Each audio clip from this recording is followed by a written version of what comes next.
Thursday, May 18th, 2023 Town of Rome Board meeting to order. Roll call, please, starting on my left. Minter here. Jamadi here. Cole here. Bauerheit here.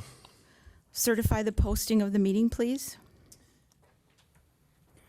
I certify that on Monday, May 15th, 2023, the agenda for the Town of Rome Board meeting for Thursday, May 18th was posted emailed to the Wisconsin Rapids Tribune at 2:09 p.m., posted at the Rome Town Hall at 3:15 p.m., posted at Quick Trip LLC at 3:25 p.m., and posted at the Nakusa Port Edwards State Bank at 3:30 p.m. Thank you.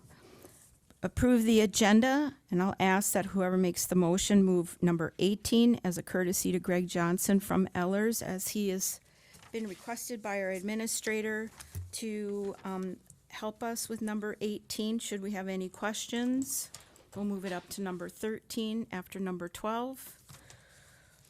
Move to approve the agenda with moving item 18 to item 13. Second. So we have a motion and a second to approve the agenda with number 18 moved to number 13. All those in favor? Aye. Aye. Opposed? Motion carries. Say the Pledge of Allegiance. I Pledge allegiance to the flag of the United States of America and to the republic for which it stands, one nation, under God, indivisible, with liberty and justice for all. Number 6. Do we have any comment cards? So no citizen comments. Okay, read the second portion of that. The board will take comment from the public on agenda items as called by the chair, but not during citizen comment. Please note that once the board begins discussion on an agenda item, no further comment will be allowed from the public on that issue. No action contemplated except possible referral to a future agenda. Informational updates, meeting recaps, recent correspondence, current events, announcements. We'll start on my left. So just a reminder that the Leicester Library here in Rome will be closed over Memorial Day weekend due to the office move of the South Central Library System offices. So please check the library site for total updates as to the impact of that. But for sure it'll be closed Friday, Saturday, Sunday, Monday, for sure during the holiday. It might be longer depending, so check out the library website for the most current. Then on that first Saturday in June, which I believe is the 3rd of June, thank you, 3rd of June, that the Friends of the Library are hosting a paper shredding event at the library from 9 until noon. Free will donations will be greatly accepted. So if you have any valuable papers you want shredded, you can bring them out to the library on Saturday, June 3rd, between 9 and noon.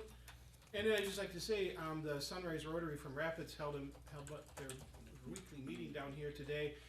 Lisa Kubas from Visit Rome presented about the Link to Lakes, and they're going to hold a meeting in Rome. Sunrise Rotary is going to plan on holding a meeting in Rome once a month out of their 4 meetings that they have. So, anybody interested in becoming involved in Rotary would be encouraged to consider at least attending when they're down here. Otherwise, they normally meet at 7 a.m. on the Thursdays up at the Elks in Rapids.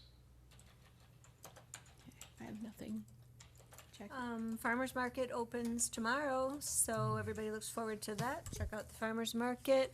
And on Saturday, get out your gloves and come and help us pick up trash along Highway 13 starting at 9 o'clock. You can meet at Rome Realty, and you can keep what you find.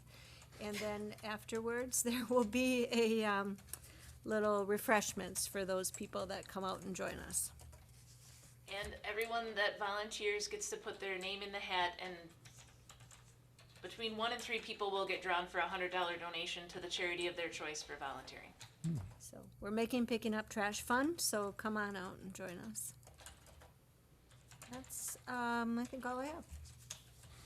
Okay, the band shell at the Rome Town Center is progressing as planned. You should see some rafters and roof structure going up next week.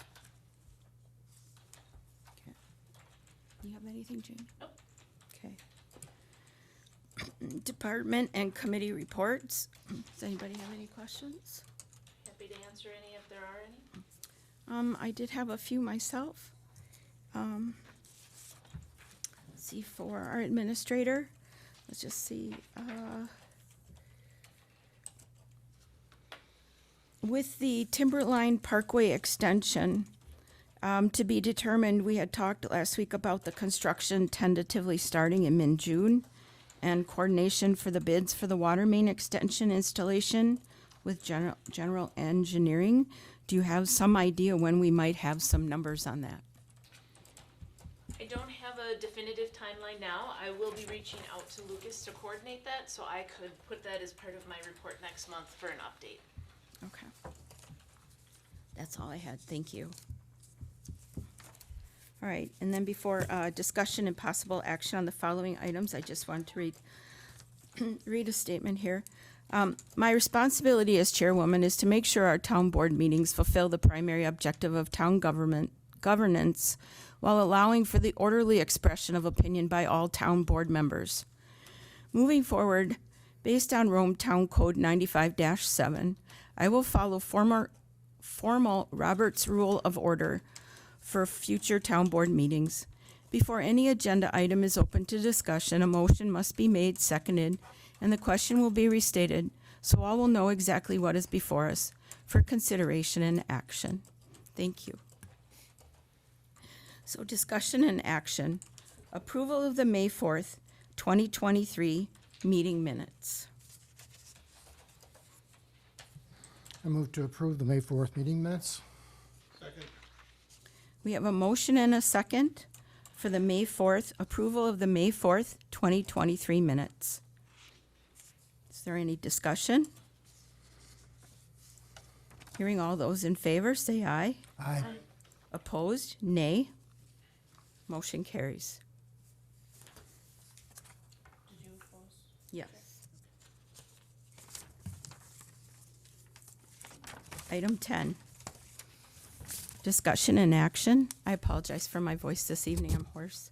I have a bit of a sore throat and allergy thing going on. Sorry. Discussion and action. Checks, vouchers, receipts, and journal entries. Approved checks number 45238 through 45328, totaling $215,764.49. Auto payments totaling $73,217.43.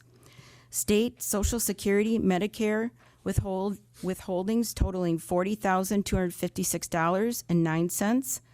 Payroll vouchers, voucher 20306 through voucher 20440, totaling $105,423.48, and checks 21657 through 21660, totaling $1,237.31.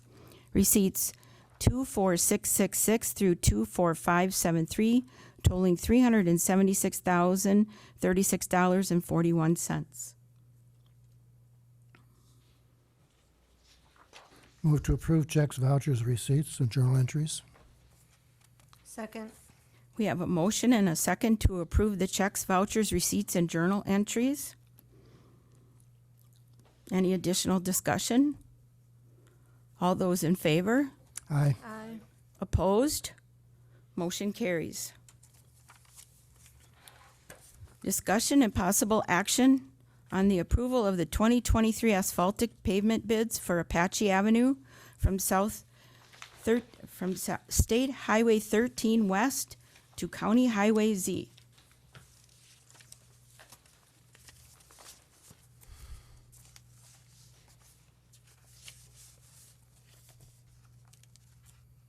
Jamie?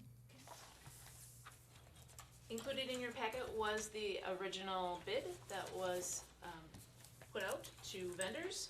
And then tonight was a stapled recap of the bids that were received. We did get 2 bidders, and the information on the quantities and pricing is located on that first sheet, along with the recommendation and then the actual submitted bid documents. Director Martinson is here. I'd invite him to just come up to the mic. You can see in the recommendation that American Asphalt came in at 1.1 million for that project. They had slightly different quantities on some items, and then Scott's Construction came in at 1.4 million.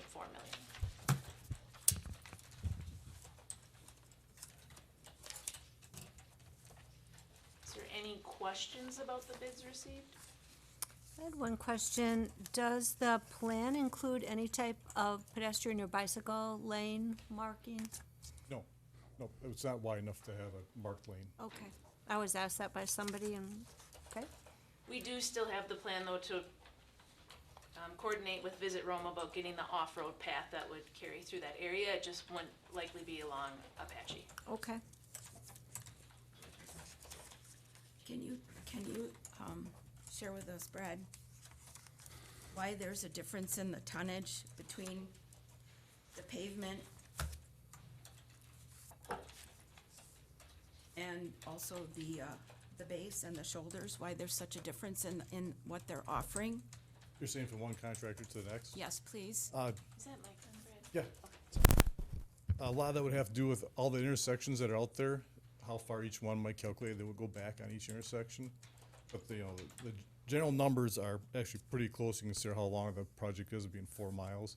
I think the biggest difference, talking with the two bidders, is how far they go back on their driveways intersections, because there are over 26, I believe, out there. So you're saying the amount of difference that they go into the side roads? Yes. Is what you're saying? Yep. So was that something that was specified in the documents that they received from us when they made the bid? They're told to match into the existing side roads. So how it blends? Blends, yeah. Okay.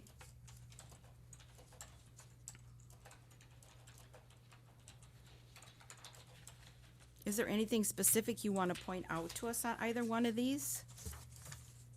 No, not this time.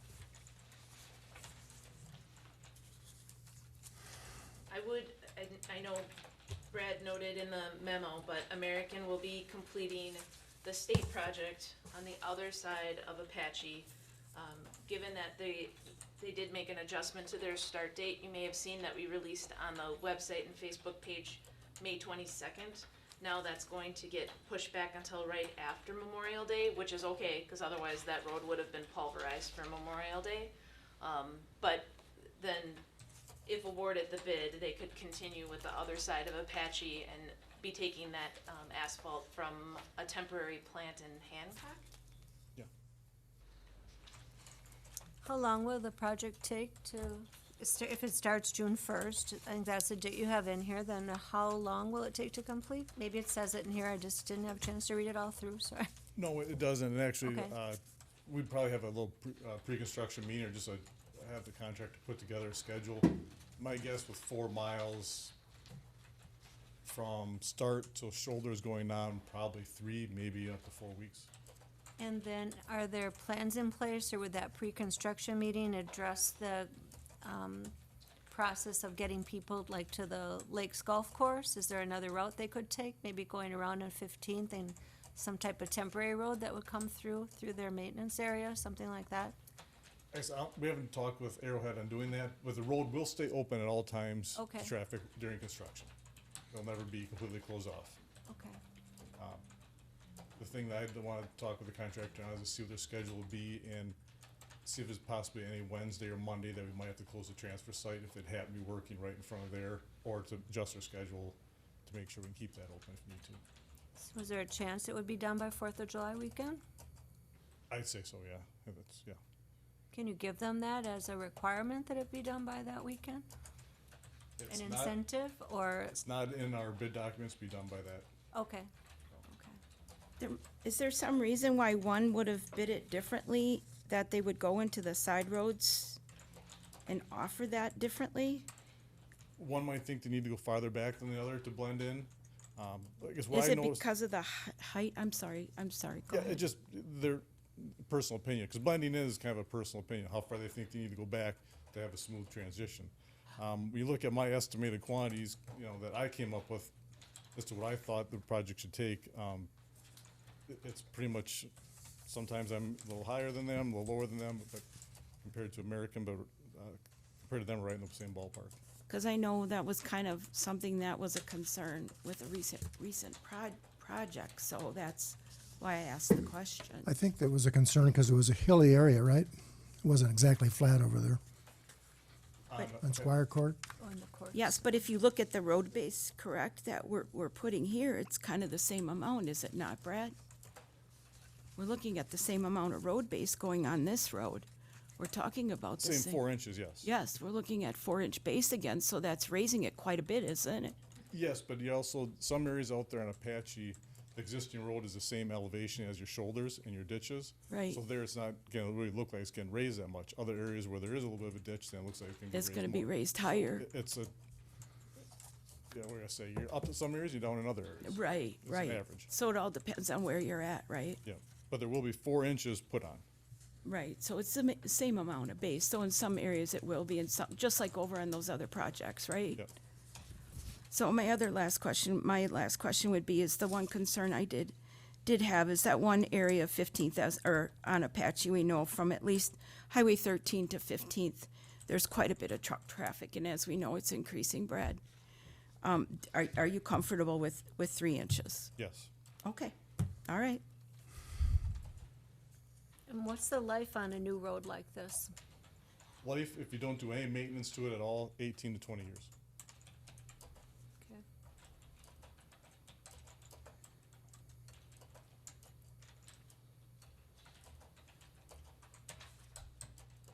What would be the first piece of maintenance that would be done in a regular maintenance schedule to make it last longer than that?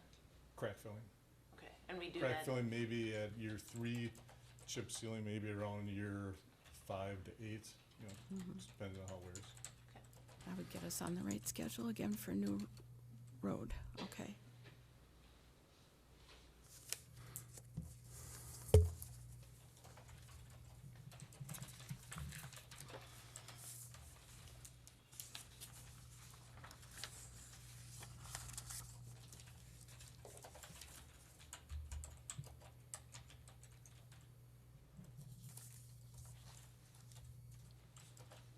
So are you looking for a motion to Yes. accept the bid? Okay, I'll move that we accept the bid from American Asphalt Paving, in the amount of, that's $1,180,598.70 for the paving of Apache Avenue from, State Highway 13 to County Highway Z. I'll second the motion. We have a motion and a second on the floor to accept the bid by American Asphalt for $1,180,598.70. Is there any additional discussion? I do have one last question for you, Brad. Is this, according to the bid that we put out, is this the lowest bidder according to the state specs, the bid that you put out, or is it the lowest? How does that state it? The lowest responsible bidder? Is that how it's stated? It's the lowest bid, right? Or the lowest? What are you referring to as to what we're accepting? Yeah. How did that state that on your If I bid don't there? understand the Just wanna question. make sure we say it's the lowest response. responsible bidder is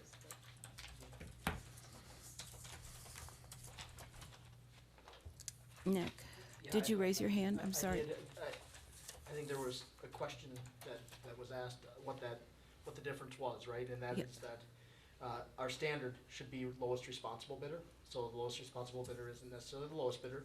There can be other factors that go into that. And I think what's being asked is if the recommendation is being based off of them being the lowest responsible bidder. Is that- Yeah, that's. Yes. Okay, so if my recommendation is based off them being the lowest? Yes, Lowest responsible bidder. responsible bidder. Okay. Did you wanna include that in your motion? Should she include it, or no? That's not necessary. She doesn't have to. Okay, all right, then the motion stays as it is. All right, all those in favor, say Aye. opposed. Motion carries. Thank you, Brad.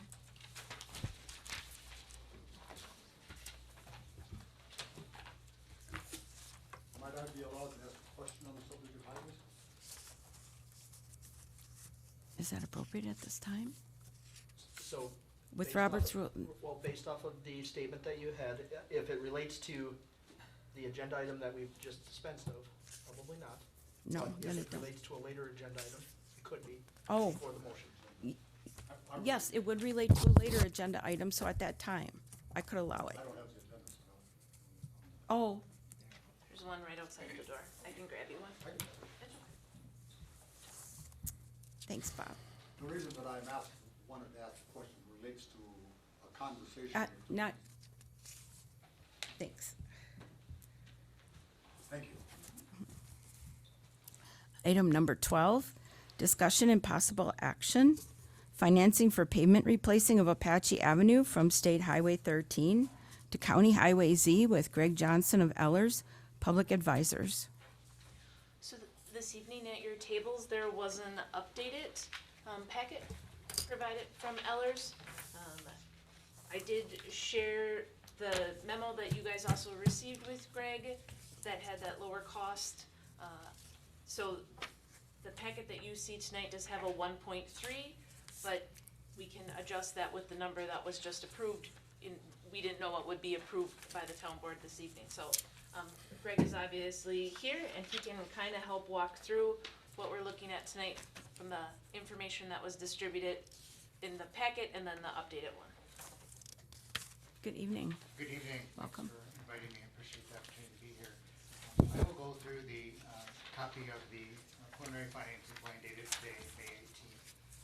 So I'll start with kind of the first page, page 2, titled Summary of Debt Repayment. So before we look at the impact of financing any new capital projects, we want to just look at your existing levy to repay existing debt that is outstanding. And that is what is summarized in the chart on page 2. So I'll work my way across here from left to right. So in the far left-hand column under total GO debt payments, that represents your existing principal and interest payments that the town is making annually for all of your existing debt outstanding. So for 2023, that totaled $1,687,934. Portions of your existing general obligation debt are repaid from 3 sources. First is tax incremental district number 1. So in 2023, TID district number 1 was paying just over $1 million of your total existing general obligation debt service, and the water utility was paying approximately $107,000 of that total principal and interest. So the town's levy for debt service in the 2023 budget was $575,311. And so in that net tax levy column, you'll see how your existing levy for debt service is forecasted if you issued no additional debt. So in 2024, your levy would essentially be unchanged. Then you start to see a decrease in 2025 and again in 2026. So all of the town's existing general obligation debt is scheduled to be repaid by 2029.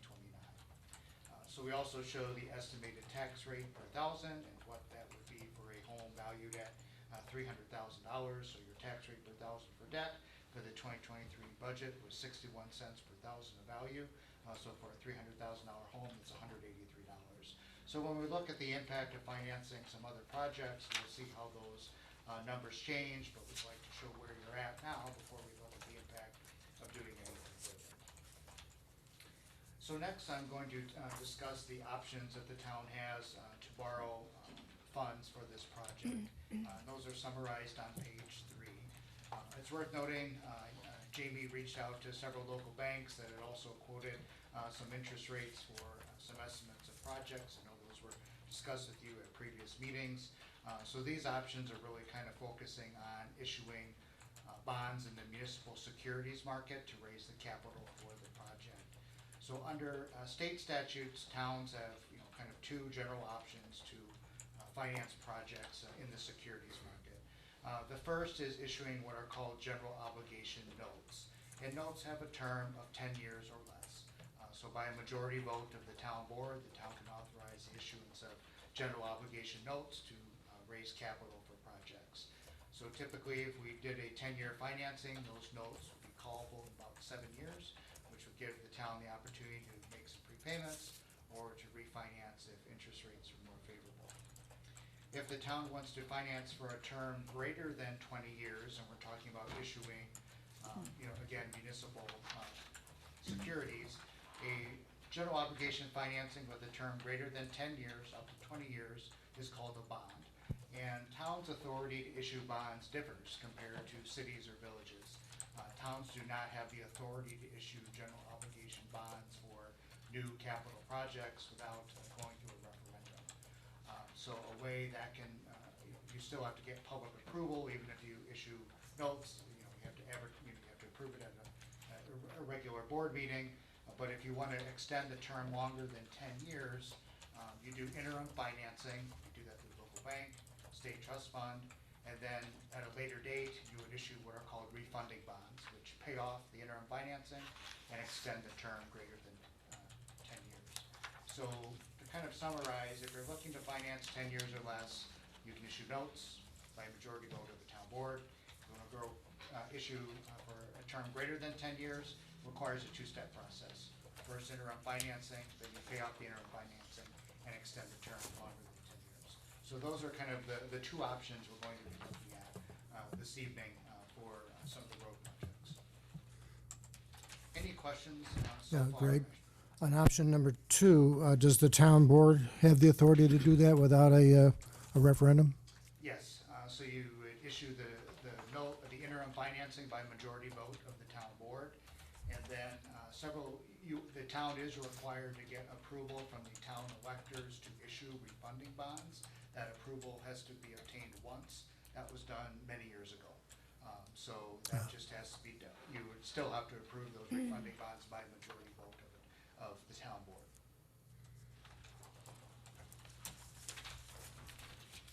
So next, let's discuss option 1. So as I mentioned, option 1 is a 10-year general obligation promissory note. Will be prepayable within 7 years. At the time the notes are sold, while the interest rate may be different from 1 year to the next, they are fixed at the time of sale. It's not what's called variable rate debt, where the interest rate would reset at some later date. The rates are fixed at the time of sale, and then you have opportunities to make prepayments or refinance at the call date. So on page 5 is kind of what we call the sources and uses for option number 1. As Jamie mentioned, not knowing necessarily what we're going to approve this evening when we got the updated information this morning, we just kind of used a middle range number of 1.3 million. You can revise this based on the bids you actually approved, just at the previous agenda item. So if you had borrowed 1.3 million for project costs, we've estimated the issuance expenses, so your total amount of borrowing would be $1,380,000. So I'm going to kind of talk about how the issuance expenses kind of impact the interest rate compared to some of your other options that are available. But I'll speak more on that in a few moments. So on table 6 is the estimated amortization schedule that we've prepared for if you borrow 1.3 million for road projects. So we can adjust this downward as needed. You'll see we are estimating interest rates, and we have added 50 basis points to these interest rates. 1 basis point is 0.01%. So we factored in about a 0.5% cushion into these rates. So if you, based on this structure, if the borrowing amount was 1.3 million, your total principal and interest would be about $1,667,000. If we kind of look at, there's a range of interest rates kind of quoted for each maturity. If we take the interest rates and factor in the issuance expenses, we can calculate a percentage that's called the all-inclusive cost. So it kind of takes into account the cost of borrowing and the issuance expenses. And so under this scenario for option 1, that all-inclusive cost percentage is 4.48%. So if you compare that to example to the state trust fund loan, their 10-year loan rate is 5%, no issuance expenses. But even with the issuance expenses, the cost of borrowing is still less because the interest rates are. So that's what that all-inclusive cost percentage kind of represents to kind of compare to some of your other financing options. So we've structured this repayment schedule for the road projects to take into account your existing debt service. And so that is illustrated on page 7. It says option 1, tax impact analysis. So on the far left-hand side is that existing levy for debt service that I summarized at the beginning. That's your existing levy that you'll need to repay your existing debt from 2023 to 2026. 29. And then we show the gross principal and interest payments if you funded $1.3 million of road projects. So there's an interest-only payment that's in 2024, and then you'll start paying principal and interest in 2025. So from 2023 to 2024, the estimated increase in the debt service levy would be about $56,500. So your tax rate on an equalized basis would go from 61 cents per thousand to 64 cents per thousand for debt, so a 3-cent increase. So for a $300,000 home, what they paid for debt in 2023 was $183. In 2024, based on these estimates, they would pay $192, so less than a $10 increase per year.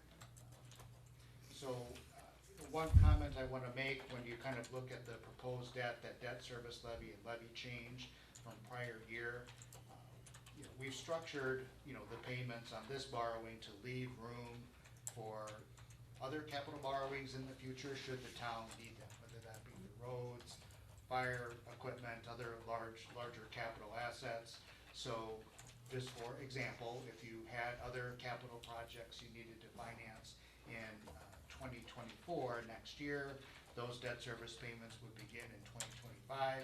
Your debt levy is projected to go down about $100,000, even including the borrowing for these notes. So we're leaving room for other capital borrowings if you need them.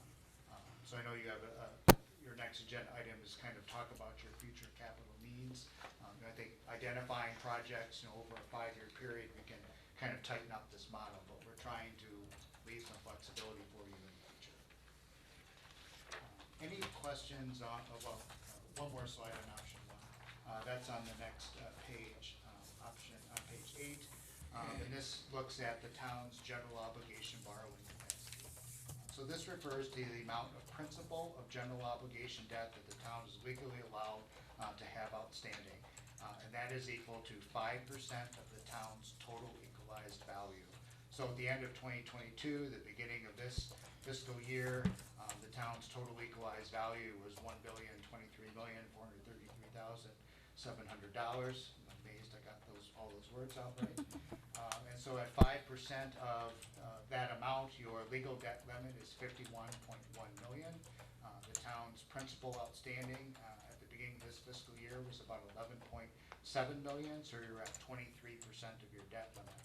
So then if we look at, if you borrowed, in this analysis, it's $1.3 million for public infrastructure improvements by the end of 2023, forecasting some modest growth in your equalized value, you would still be basically where you started at the beginning of the fiscal year at about 22% of your debt limit, which would leave you $42.3 million of legal borrowing capacity remaining. So the main takeaway message here from your general obligation borrowing capacity is you've got very comfortable borrowing capacity margins that I'm reasonably confident would more than meet your capital needs, for the foreseeable future. So that's a good position to be in.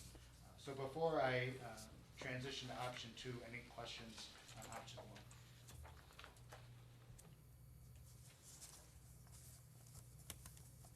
1? Okay, so option 2 again looks at, the end goal is to extend the term of the repayment to a term greater than 10 years. So the town would first secure interim financing in 2023, and then in this illustration, we're showing that the refunding bonds will be issued in 2024.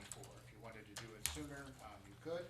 We just kind of wanted to show some differences to kind of look at give you some options to look at. So option number 2 assumes the town would do interim financing this year and then would issue refunding bonds in 2024 to pay off the interim financing.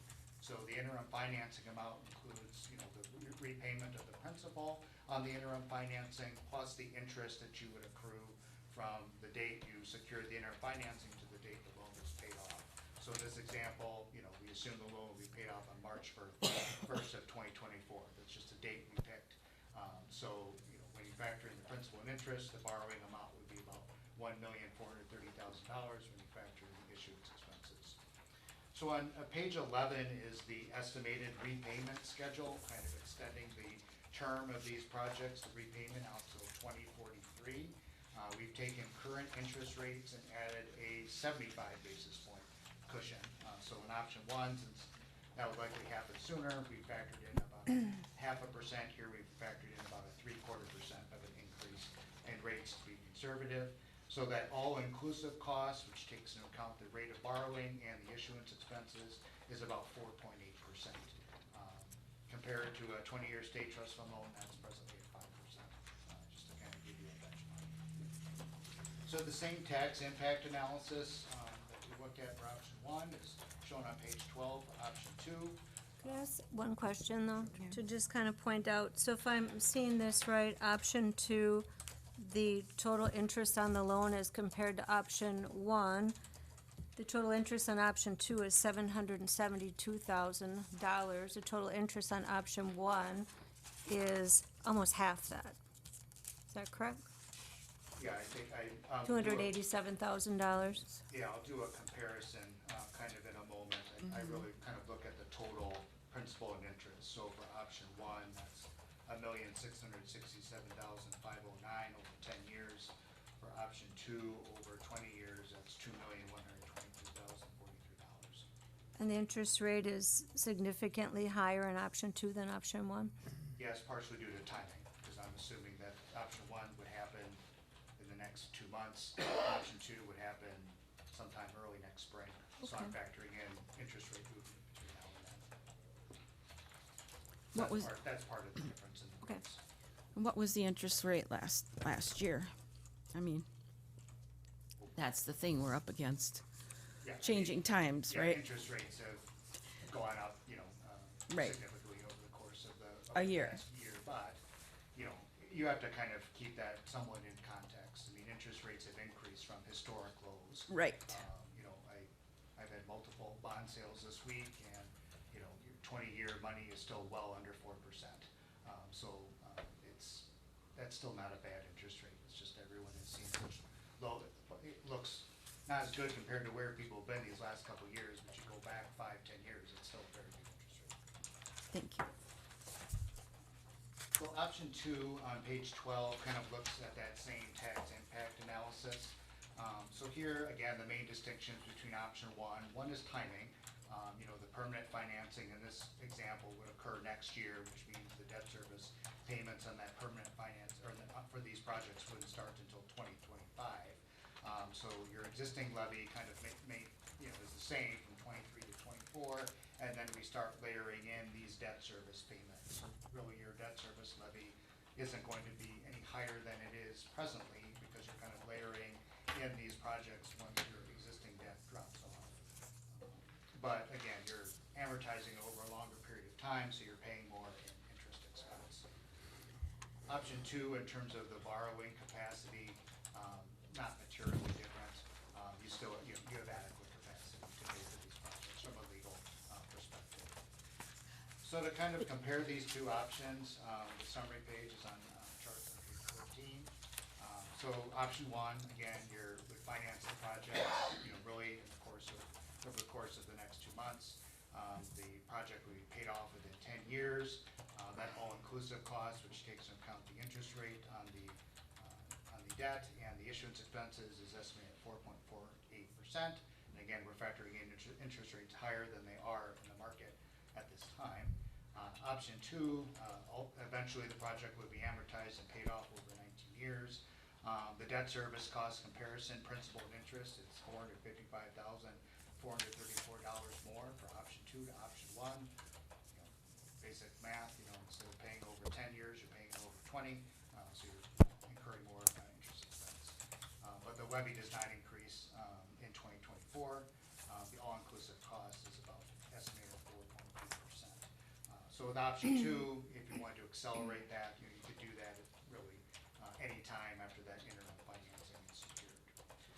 So in terms of timing, kind of where you go from here, based on kind of what you were just discussing with the previous agenda item, and when that work is expected to be completed. I think in discussing this with Jamie, I think in a general sense, we wanted to target the town having the proceeds to pay for the project expenses by early July, just to kind of time out with your expected pay requests. So where we're here tonight is just to kind of talk about financing options available to you. Whether you do interim financing or you do the kind of the permanent financing, the 10-year financing here in the near term, you know, typically there's the first step is the town board passes a resolution, which just formally says you intend to borrow the money. So to kind of get that money by, you know, early July, we recommend that you take action on that at your regularly scheduled meeting on June 1st. If you sold, you know, notes in the securities market, like we talked about with option 1, we would have that sale occur on July 15th, which is the date of a regularly scheduled board meeting. So we would take bids from banks and underwriters that day and present them to you that evening for consideration and award. And then the closing would occur a couple weeks later, so you'd have the funds on hand to pay expenses. Option 2, you know, in terms of getting the money for the projects you're looking to do here, the timeline's the same. You kind of need to, you know, take that action on June 1st, so you can kind of get the necessary loan documents for the interim financing kind of approved and ready to go by June 15th, so you can get funds sometime in early July. So the timeline to kind of proceed to pay for the bids you just approved is really the same to get the capital. It's just really how you want to finance it, the term of the financing, 10 years or longer than 10 years. So that's kind of the overview. Jamie, I don't know if there's anything you wanted to add. I would just add, if we do option 1, we do have to get rated again as a town. And so that's why we need the decision tonight on how the board would like to proceed with 1 or 2, because Greg and I would have to go through that ratings process and complete a ratings call. And that just, we want to make sure that we would still be timely to meet the deadline to get funds. And the need for the re-rating is due to, So when the town, you know, on its last financing got a rating from Moody's Investor Services, your rating is AA3. You know, that rating remains active. Moody's does annual reviews of the town's financial position and can do what's called a surveillance call at any time to, you know, discuss the town's rating, make changes to the rating upward or downward, whether you're doing a financing or not. But typically when you're going into the market and if you want to have, you know, the debt rated, which would be to the town's advantage, AA3 rating is a very strong rating, you have to have that rating call with Moody's so they can either affirm or make changes to your rating. So we built that in to the cost of issuance, so that's been factored into the cost, and that all-inclusive cost percentage I mentioned takes into account the cost of the rating as well. do you see that being an issue for us, Greg? Considering the fact that a number of our loans are getting close to being paid off in the next year or 2? In terms of just getting the rating or? Right. Yeah, I see no concerns with your financial position over the past couple of years. Moody's taken no action on your rating. They've affirmed your rating through their annual reviews. And so I would expect it's a high likelihood your existing rating would be affirmed by Moody's. But, you know, we can't, you know, just say, well, we were rated by Moody's at AA3 a couple years ago. They reserve the right to, if you're going out to market and want to express what your rating is, they're going to provide an updated opinion on that. And then Jackie brought up a point about the interest on option number 2, but is there a prepayment penalty on, you may have stated this, but is there a prepayment on either one of these? Because we know in a couple years, or I had pictures I had wanted to share tonight, but didn't have an opportunity to have Jamie set this up because we have a number of roads that are deteriorating quite quickly, and we know we're gonna have to come up with a plan that we're gonna have to do we're gonna have to look at something. So both these options would likely have a call feature in about 7 Call years. feature, okay. Yeah, so that would give you the opportunity if you know, either accumulating funds to then make a partial prepayment at that point in time, or once you hit the call date, you have the opportunity to refinance at any time if interest rates were more favorable at that point in time. But, you know, the call is what's called an optional call. Optional you call. borrow the money, the rates are fixed, whether it's 10 years or whether we do the refunding bonds and it's 19 years, you know, the call is at your option. So if the interest rates aren't more favorable at any point in time, you just keep paying the Right. same interest rates at the time you borrowed the money. So Or if they go really, lower. It just gives the town flexibility. This is not really an Eller's question, because I think you've done a great job explaining both options. But we still have RFPs out for Apache from 10th Avenue to 13, right? No. No. That's already been decided, and we know how we're gonna pay for that? No, 10th Avenue to State Highway 13, we have 2 grants that are submitted. We don't know if we would be awarded those grants, Right. but we have 2 grants out there. Okay. That would be a cost share of some sort if what we were awarded. But if the grants aren't approved, we still are gonna hopefully go ahead with that project, right? Not this year, likely. It would depend on, I guess, your next conversation about about roads and scheduling that special meeting. But we don't have any bids on the street right now for 10th to State Highway 13.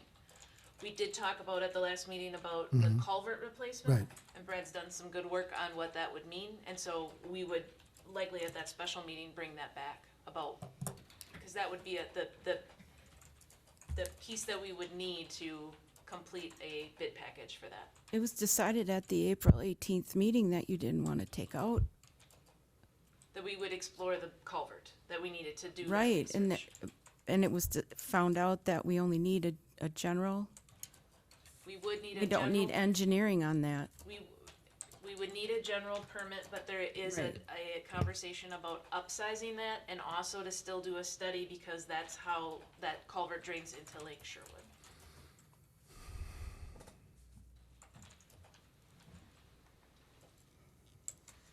So if we don't get the grants and we decide to do it next year, we can, at that point, determine whether we wanna do some more financing or pay for it out of our general obligation. Yeah, and I think that's what Greg is saying, that if, in either option, he's built in, if we did additional financing for any capital project, that we would have some give in that. Okay, great. But there's also Akron and there's also Archer north of 15th Avenue that are in pretty rough shape, as well as some other roads, Yep. which I have pictures, but we can get it set up in time.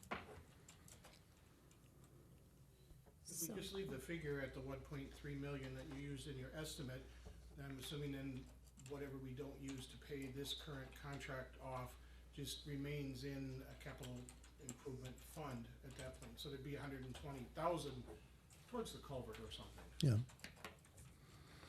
That's correct. And we'd have to do more math.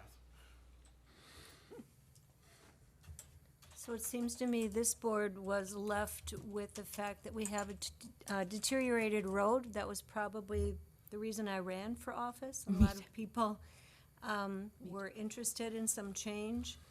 And so what we have in front of us right now is to fix that one really bad road. And this would do it. To me, option 1 is hands down the option to go with. But then I would want to vote to do this alone, but with the consideration that we have a serious conversation about establishing a 5 to 7 year road maintenance plan that's put in writing and committed to, because we just don't want to be in this position again. Because like you say, there's all kinds of other roads that are failing. We have some money to put toward these other failing roads, but maybe not enough to replace them all. But we need a really solid plan. So I would want to kind of go back in time to when we did have a solid road maintenance plan that was working. I don't know what year that ended and how it happened that it wasn't continued, if funds were deferred or we just didn't follow the plan or what happened. So I think a lot of us, I've commented to people, when we moved here, the roads were all great. Well, they're not great anymore. So something happened in the last, I don't know how many years, 5 to 7 years maybe. So I would want to go ahead and do this project, get this Cherbourg Road fixed so people can drive on it without fear of, I don't know, I've heard all kinds of things, flat tires and accidents on bicycles that could happen or whatever, but then really seriously get to work on a road maintenance project. And I think Jamie and Brad would hopefully be for that. They've expressed it's on the agenda. And if we need to call in somebody, it's more of a, if we need an expert of any sort, then I think we should get that person in here to help us get that plan together. So just kind of a little soapbox and a suggestion.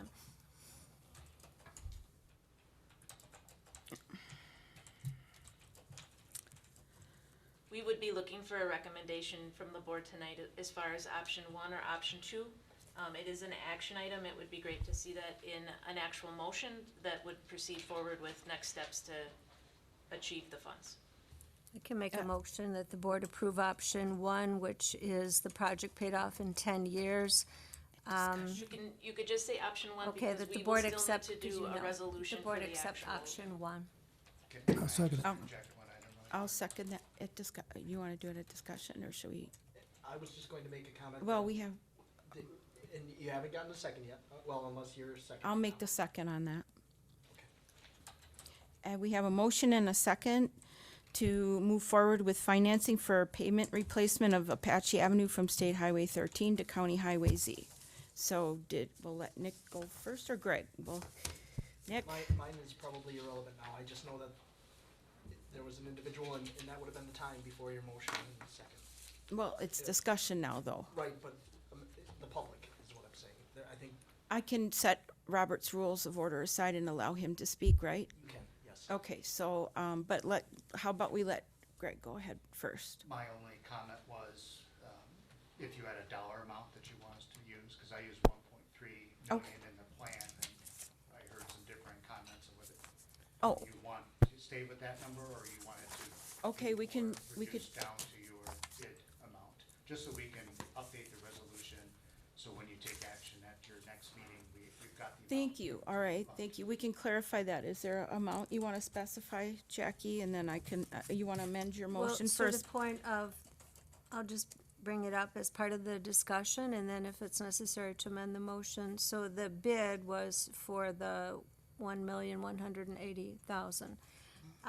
If we were to take the loan out in a higher amount, which people might cringe, but it might allow us to fix some of these other We've got, roads that are in bad shape. and I've got pictures to share with people, so so- we need to look at them before winter. And if we even went with the 1.3 that you had listed, that would allow, like, Dan was saying, some money to be used for those other projects, plus the money that we still not have much, to but- spend in the levy. There's still a balance of money available to spend on roads, or is that exhausted? That's exhausted, cause we did Okay. all of those, the 732,000 of those other side roads. Okay. Oh, the culvert, the work that was just being done. Yeah, so I don't know, at the 1.3, I don't know how much more you could get done, right? Cause we're right now, a mile of road is about 330,000. So it's not, not opposed to taking the 1.3, but I don't know that you really could get much more completed, You'd have to go higher to get much more completed. yes. So I hate to just be picking a number out of the air, so we could approve it and then, can it be increased? But that would go through the whole process again, correct? Is that, It can be increased. I think it's just trying to get a more precise dollar amount in the resolution that you're approving, so we make sure it accurately represents the amount that you want to vote. okay. So I'll need some discussion on this, is what you all think. Stick with the amount to pay for the road? 1.3 that they presented in their options. Okay. Yeah, even if we approved it for significantly more, aren't we a little late as far as contracting this year? Or not, Well, no, right? Yeah, but didn't that one document say, though, that, I'm just asking the question, but didn't it say here that when we put this out for bids, that the work could be completed by October 15th? So it's getting late, but I mean, there's still opportunity that, He wasn't Other- talking about this project, he was talking about About if we other- add other other projects that projects. aren't specified yet to the, yeah, it's just, they're gonna take another beating this winter, so it is what Certainly, it if is. we schedule the special meeting and then, come up with the plan and then take out the bid, by that time, it could be getting late in the season. It would just depend on how quickly that process would move forward. Again, not opposed to doing the 1.3 and with the other, factor that those funds would still be set aside and could be spent or carried dedicated over. to an additional project. I would suggest that we go with what has been proposed here this afternoon with the 1.3, in option one, in case we have additional discussions, say later before the project actually starts, that maybe there is additional discussion or recommendation based on, I don't know, say traffic counts or something like that, if maybe research, let's just go with the amount that was given to us by Ellers here and Greg Johnson, his company, Okay. but that it is set aside specifically for roads in the budget for this project or any other road projects this year or in the future, if you wanted to. So I'll amend my motion that we accept option one in the amount of, loan in the amount of $1.3 million. And any funds that are not used on this Apache Avenue project carry over into future and other road projects. I'll amend my second. So there is a motion. I'm gonna try and repeat that, but I'm gonna hope that you got that all.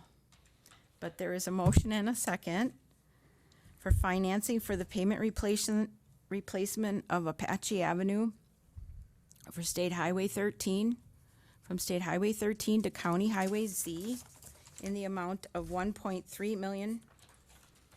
And any leftover funds would go towards road and, as Jackie stated, Other road improvements. yes, other road improvement projects. All those in favor? Aye. Aye. Opposed? Motion carries. Thank you. And now we'll recognize, I'll set Robert's Rules of Order aside so we can recognize public comment for Mr. Bob Eben. Okay. And also, thank you for introducing that idea. So my question has to do with the highway. Oh, Mr. Bob Eben, and if you could please, or Eben, I'm sorry, Eben. 127 County Road Z. Thank you. So I was in attendance at the annual meeting and the following board meeting and listening to the conversations about this highway construction still on Apache. And I didn't understand that 10th Avenue to 13th, Highway 13 was a grant pending. What I did, the thing that stuck in my mind was the need for DNR approval for the replacement of the culvert. That was the part that stuck in my mind. So my question was, have we asked the DNR how long it would take to get approval? Because if you could tie that project to the one you just approved, the expenses would be lower than if they had to come in just for that job. No. That was my question. Brad, could you assist with that answer? So we have reached out to the DNR, we have had a conversation. Brett Hauser has been out there to look at that culvert. Yes, we have DNR approval for that project. I would like to get designed on other projects. The DNR is requesting a stream bed profile to make sure that the elevation of the culvert is set properly. And we also have 3 utility lines that are a huge conflict in the area that need to be adjusted. It's not a simple project, you just go out there and dig and set. I understand that, and- So that's why I'd like to have design. I see your point of having the same contractor. Actually, the contractor that put a culvert in is completely different than who's doing our paving. It would I'm be- not surprised at that, but the other road work, the cost of moving equipment in to do a 2-block job like that is high. We can't hold up the whole project just for that I'm not culvert. suggesting that you should. No, but, I'm just suggesting, asking if it's possible to get the bid in case we're ready, so that they don't leave and. that's what the original intention was for the discussion at the April 18th meeting, but that has changed. So now we wait. So, The opportunity to talk. yes, thank you, Mr. Madam Chairman, Yes. I'd like to ask Brad, 13th or 10th Avenue to 13 is how many miles? It's not 3 miles. What is it, like a mile?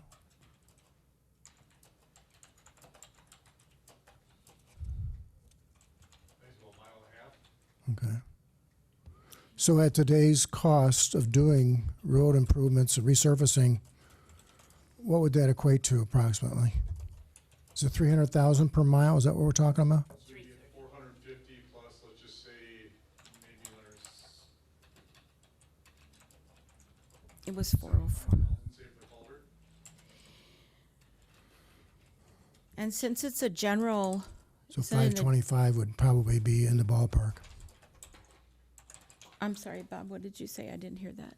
I was just confirming what he said, that 525,000 would probably be in the ballpark using today's costs. 525,000? All right, That wouldn't include though if we did engineering on the culvert, would it? we would still have some added cost for engineering. either 15 or so. Yeah, so So 5, 550, yeah. And of course, this wouldn't include it. Can you- Yeah, do you wanna just, if they, cause on that side of Apache, they did the bike lane on the one side to continue it. Yeah, if the town would wanna have the bike trail there, that won't be including that cost either. But with the information that we got on the culvert, there's no engineering required. So are we primarily doing this because we need to replace the culvert? We want to replace the culvert? Could that section be, because it's so far down? I mean, it was cleaned, it was repaired once before. Is that, could we easily just repave over that right now and not do anything with the culvert at all based on the reports we did get from Mr. Bethauser, and not do anything at all with the culvert? Bethauser actually didn't do like a inspection of the culvert, so he didn't say whether we need to or not need to replace it. He just does a review of the wetland, the DNR review of the project, and gives you the type of permit you need and approval, and tells you what needs to be done in the area based on plants or turtles or whatever might, be in the area. Yes, we can go ahead and put a new road over the top, but my personal opinion, take it for what it's worth, if it's $75,000 to fix a culvert, and in 5 years that culvert rots out in the bottom, we wish we would've done it before we put the road on. But, so you're so now, so we could have done that section of road with this other section of road and not disturb the culvert. If that's what you would choose, but like I said, my opinion is, I would not do that. My recommendation is not to do that. And if I remember my comment from the April 18th meeting, and I know it would be that meeting leaving that section of road until next year, I am in favor of waiting to find out if we get the grant from the state to pay for, was it 80% of that project? It'd be an 80-20 split. Depends on which, yeah, possibly. 20% of 550,000 is a lot better than 100% of 550,000. I know it means waiting a year on that section of road. But the grant's out there, we'll hope, and we still have the option of putting one way or another, if we look at this next meeting that's coming up, one way or another, the rest of that road's gonna be in that discussion when we have that special meeting to talk about the 5 to 7 year road plan. That's fine. I am in favor of waiting to see if we get the grant.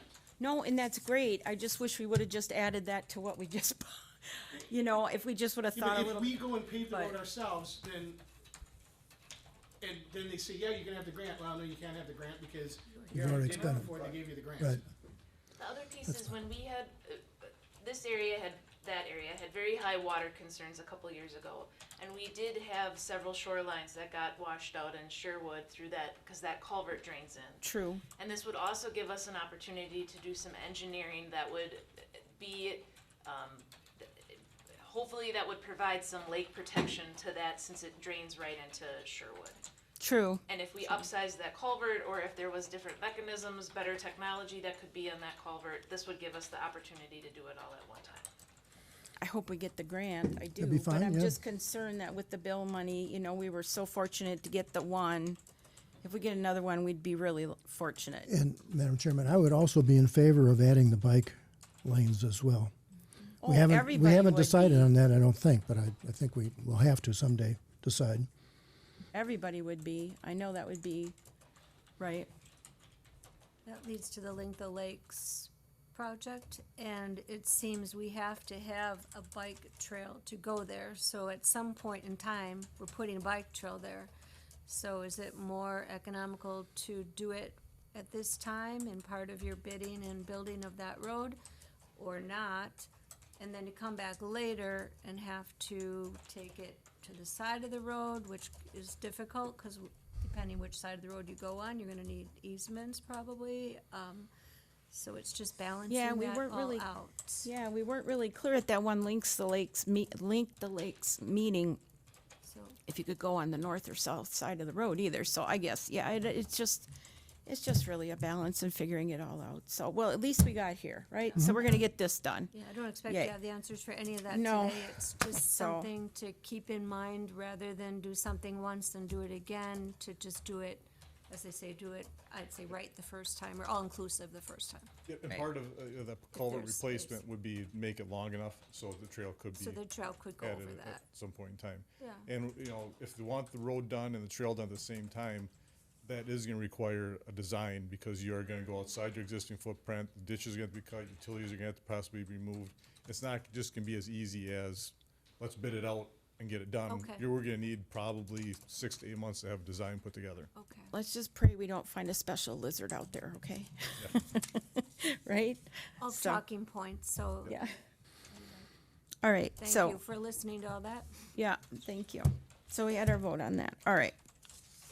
So now we'll move number 18 up to number 13, which is discussion and possible action on organizing a road rehabilitation and reconstruction project special meeting, including development of a 5 to 7 year road maintenance plan and funding financing options for future road rehabilitation and reconstruction projects. So I had requested that this be on here, and Jamie and I had conversations, and she had asked Greg to stay with us this evening to help discuss any additional funding and financing that we might need his suggestions or help on. So I did provide her some information that I had found other towns and communities have. I did have some information that we had gotten, or received, I should say, from Capital Days. Supervisor Minter was with us as well. I believe I brought those along that I can share with you, but it was information, they were called town tidbits. And Brad at our DPW had actually referred to them as well. It's been a while since the town has been on this cycle, but I hate to reach over you, I'm sorry, I apologize. But if we can get back on a cycle like this, it would be wonderful, but they say it's very hard for a town to even get on a cycle like this. And they say that 74% of the towns in Wisconsin are behind.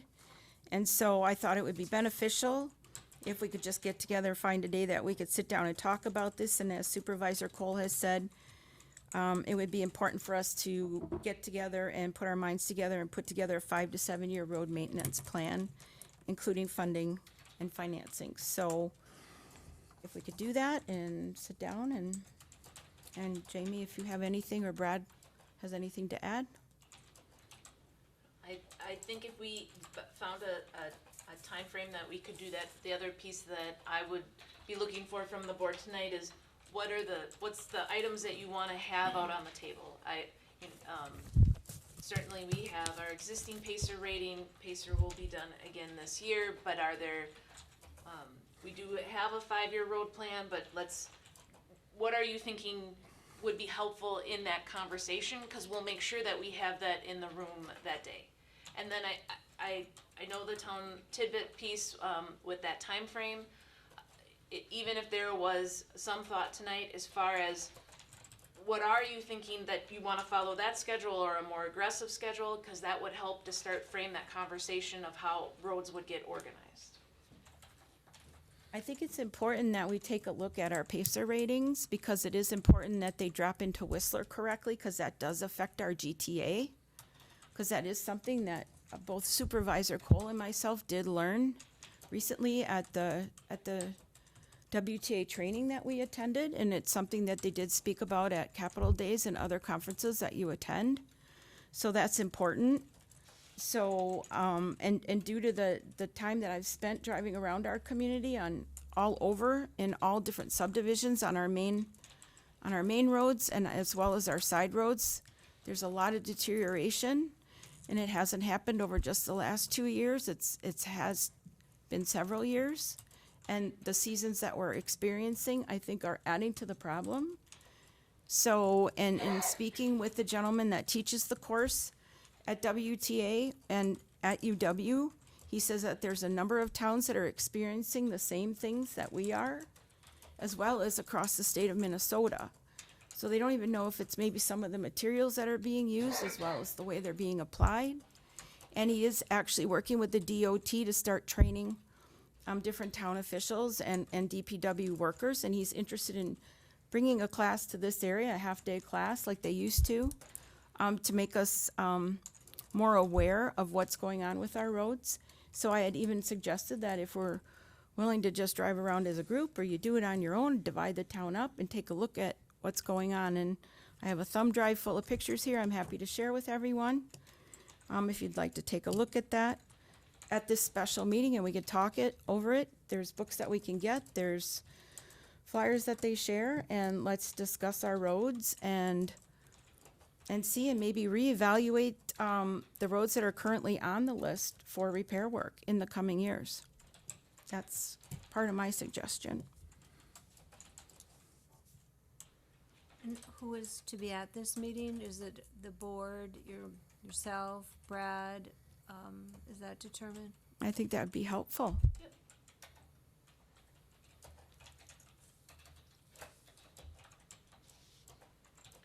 Any other suggestions or ideas? I'd want to see the current plan that we have now and the previous plan before that plan. I mean, or go back maybe 2 cycles of road maintenance plans, whatever we have. So we can just kind of see how they worked and overlapped. And then what the budgets have been, maybe the past 5 years for road maintenance, even going back further and see where that's changed.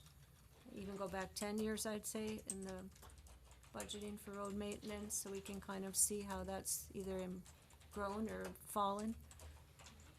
I also asked Jamie to provide us with an inventory of the road work that's been done over the last 20 years, as far as what roads, according to this list, that have been crack filled, sealed, because this year when I asked, there's really no money for crack filling or limited crack filling. So what roads have been crack filled, seal coated, and overlaid within the last 20 years, so that we at least have an idea, because even though the road was built in 1998, it's the maintenance and the upkeep that's important. So if we at least had an inventory of how our roads have been maintained, that would give us an idea of what we're working with and the status that they're at, which brings us back to the PACER ratings, which brings us back to Whistler and how we get our GTA. And even if we could have an idea of what our GTA has been over the last number of years and how we've used that and what our carryover, as Jackie has asked. Yep. And So, that would be in budget. GTA Right. is a separate line item in budget. right, that'd be great.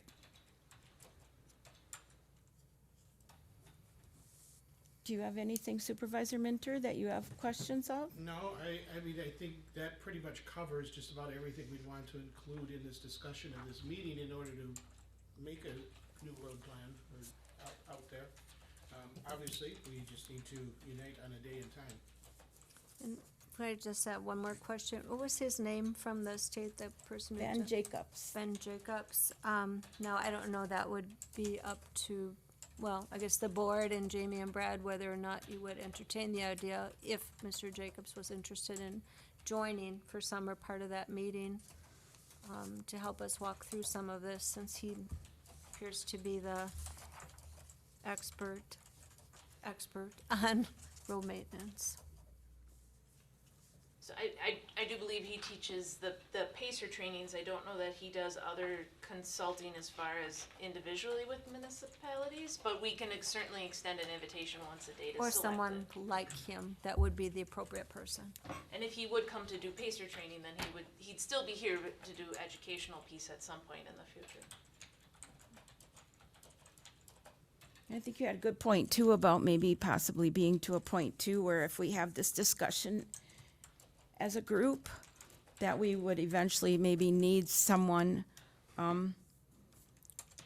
like an expert come in and look at all of our roads and do an inventory for us and say, okay, this is where you're at. Maybe have to do soil borings and find, because some of these, I was actually surprised. Some of these pictures that I have, I think you would all be surprised too. Because some of the things I see happening with our roads, and I understand, Brad, can't be everywhere either. I mean, some of the things that you see happening with our roads, I don't know why this would be happening either. It's amazing when you see some of the things going on. So if soil borings are a necessity and we need an expert out here, that might be something that we have to do. So that might be a discussion that we'll have when you see some of these pictures. So.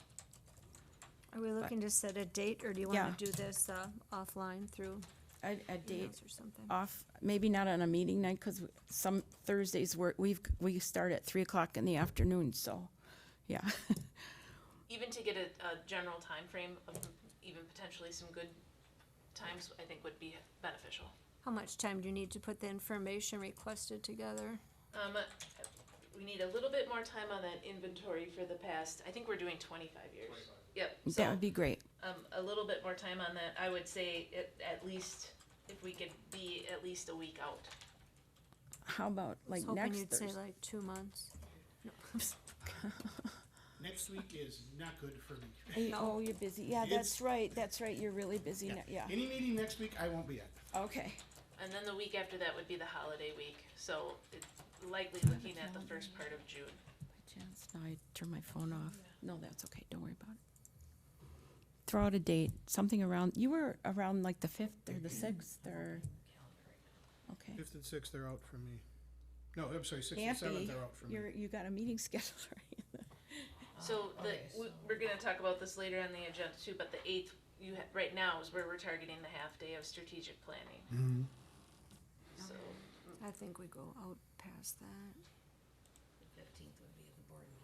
yeah, what happens about the week of the 19th? You wouldn't have a board meeting that week. I'm in North Dakota the last 2 weeks of the month. So then we either move to the second week of July or the week of June 12th. Or we go the week of Memorial Day on that Tuesday, Wednesday, Thursday. I'm gone. Thursday's town board. July 12th. Sorry, The I'm week of not July in town. 12th sounds, Week of July 12th is Monday, July 12th, or do you wanna do, Monday, July 10th. oh, Is that the we week already of rented, I thought we Oh, were sorry, looking we're at talking June. about June, The week of June. if we go to July, which one are you going to July now? July 10th? I was on the week of June 12th, but if you wanna go Time to flies. July, when you're having fun. the week of July 10th, half day would be strategic planning. Yeah. I'm gone the 12th, the 13th, the 14th. Week of of July 17th, July 9th would be good. It's a Sunday. Oh, it's about the only free day any of us have. The week of July 17th. week of July, will be the 20th. The 17th is not good for me. I'd rather have it before then. Yeah, we need to do this sooner rather than later, because then we're getting into budget time. Why, Yeah, what what- happened to the week of June 12th? Yeah, let's back up to June Let's here. back up. Monday's fine. Tuesday, Wednesday, I'm good. Yeah, June 12th works. June 12th is good. on 12th, 13th, 14th are fine for me. What happens if we did, Monday, June 12th in the afternoon? Sold. That's Okay. good. Me, Do you wanna start at like 1 o'clock? Cause then Sure. let's just, I don't know how long we'll be, so let's just hold 1 to 4. Sure, June 12th.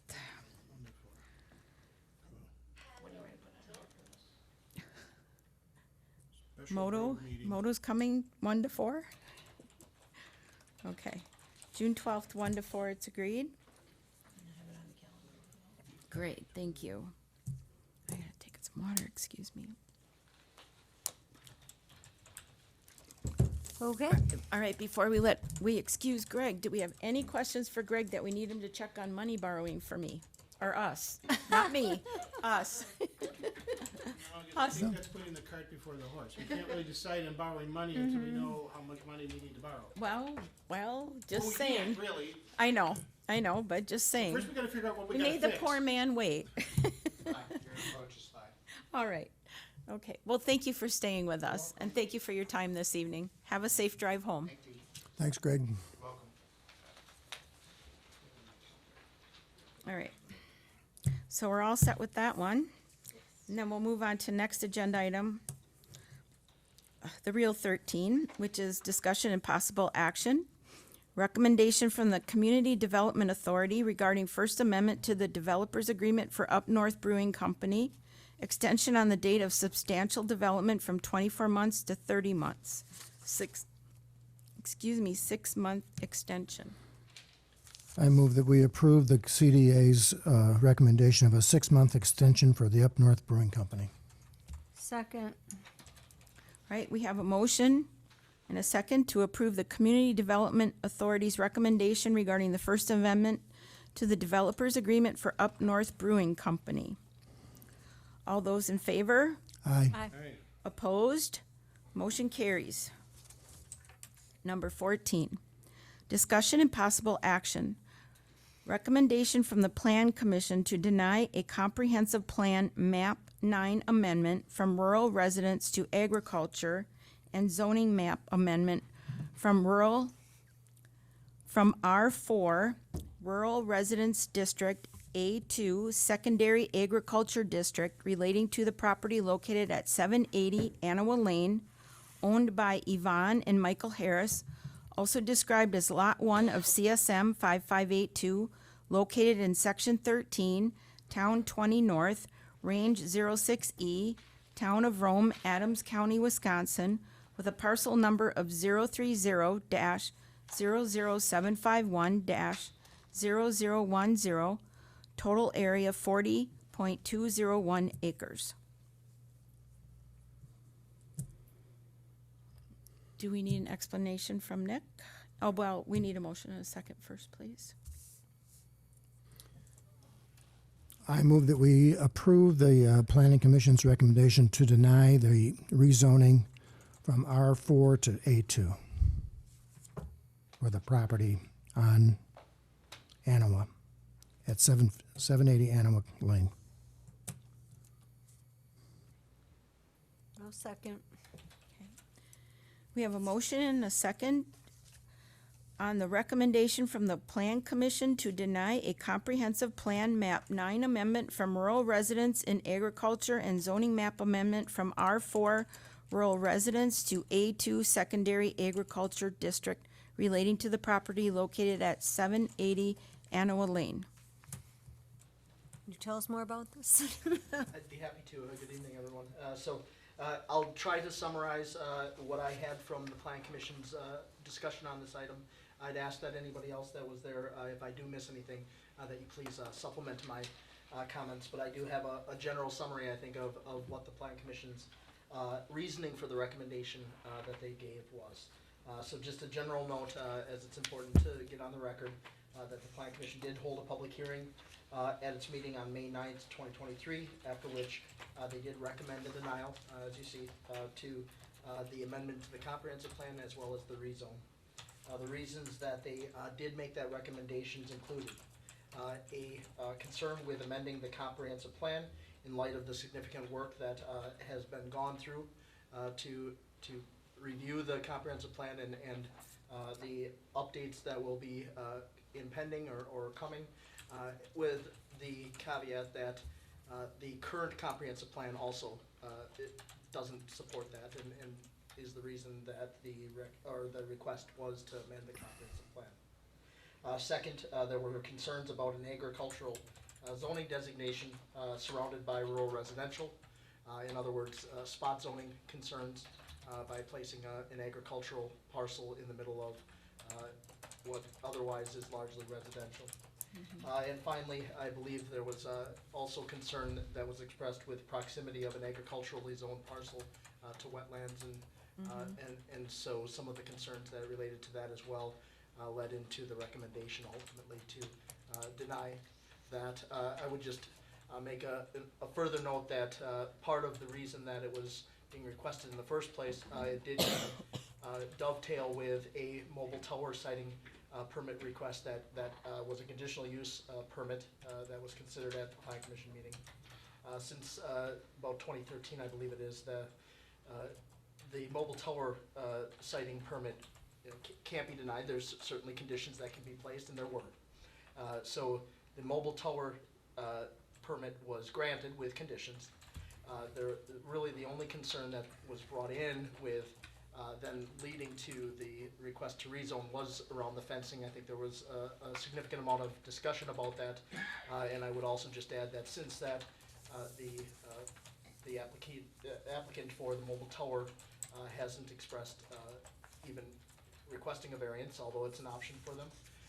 but the security fence hasn't been expressed as a concern since that meeting. So that was really the, as I understand, the underlying reason for requesting the rezone in the first place, was because of the request for the security fence. Nick, will the cell tower, if they continue with that request, eventually come to the board for approval then, or not? No, so the cell tower request, that permit request was a conditional use permit. That went in front of the plan commission and was approved with conditions. Right. That was a conditional But use. it won't ever come before the board? I don't believe that one comes before the board. no. Okay.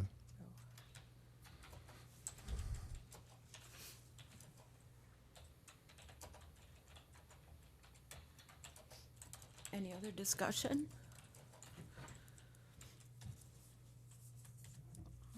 Thank you. So. You need to I vote lost on the my place. motion? Yes, thank you very much. So we did have a motion and a second, right? Yes. Thank you very much. Okay. So all those in favor of the motion? Aye. Aye. Opposed? Motion carries. Thank you. Feeding faster. Number 15, discussion and possible action. Recommendation from the Plan Commission regarding consideration from a preliminary plat for the Timberline Park to be located at the property owned by Town of Rome, described as follows. Parcel number 0300006540000 and 0300006560005, all parcels also described as part of Section 8, Town 20 North, Range 06E, East, Town of Rome, Adams County, Wisconsin. Total area is 73.602 acres.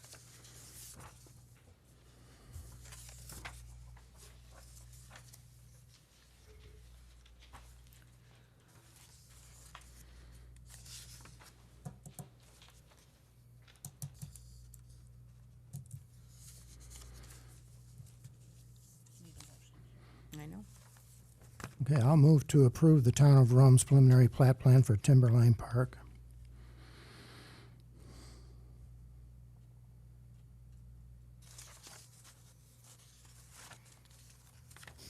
Second. I have a question oh, I'm sorry. Is there anything? It is that- moved, Oh, I'm sorry. That is like a description of what they're building here? It's a subdivision, right? Do you know more about? It is yeah, go ahead. Just a couple general points here, and also I'd like to just draw your attention as well to one of the documents that you have in your packet, as it may be relevant to maybe consideration on the motion that's on the floor. So this is a preliminary plat that's related to a proposed land division or subdivision. Subdivision is the term for it because it's a larger number of parcels than that would be allowed by CSM. But it's a plat for a future land division, provided that the final plat is approved in Rome Town Center. The Plan Commission did meet and review this. I would note a couple different documents in your packet. One is a findings of fact. The second one is a summary email that you'll see from the zoning administrator. So with any plat, we do an internal review, typically before the Plan Commission meeting. The result of that internal review is to really run any plat against our zoning ordinance, right? Not zoning, our land division ordinance, although there are some references to our zoning ordinance in there.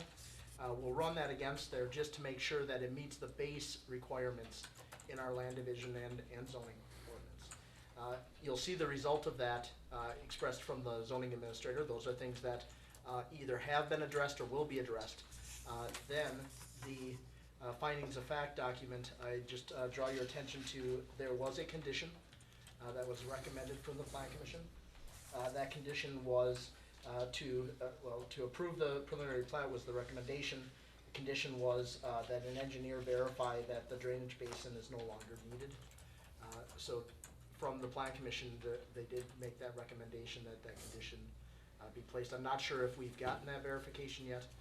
If not, it may be something that's worth putting into your motion to consider including that as well. They could just include the findings of fact or adopt. Well, yeah, I mean, they could, so to do that would take an amendment to the motion. Otherwise, just reading in that recommendation as a condition would also include an amendment to the motion. Fine, I will amend my motion if I'm allowed, Yes, please. to include the verification by an engineer that the drainage basin is no longer needed. Thank you. But this subdivision plat puts the roads, the rest of the roads needed into Rome Town Center. Yes, this is really road dedication for the rest of Timberline Parkway and what has been called Vienna Trail. But since it's more than a 4 property split, it goes through the subdivision process, but it's not a subdivision.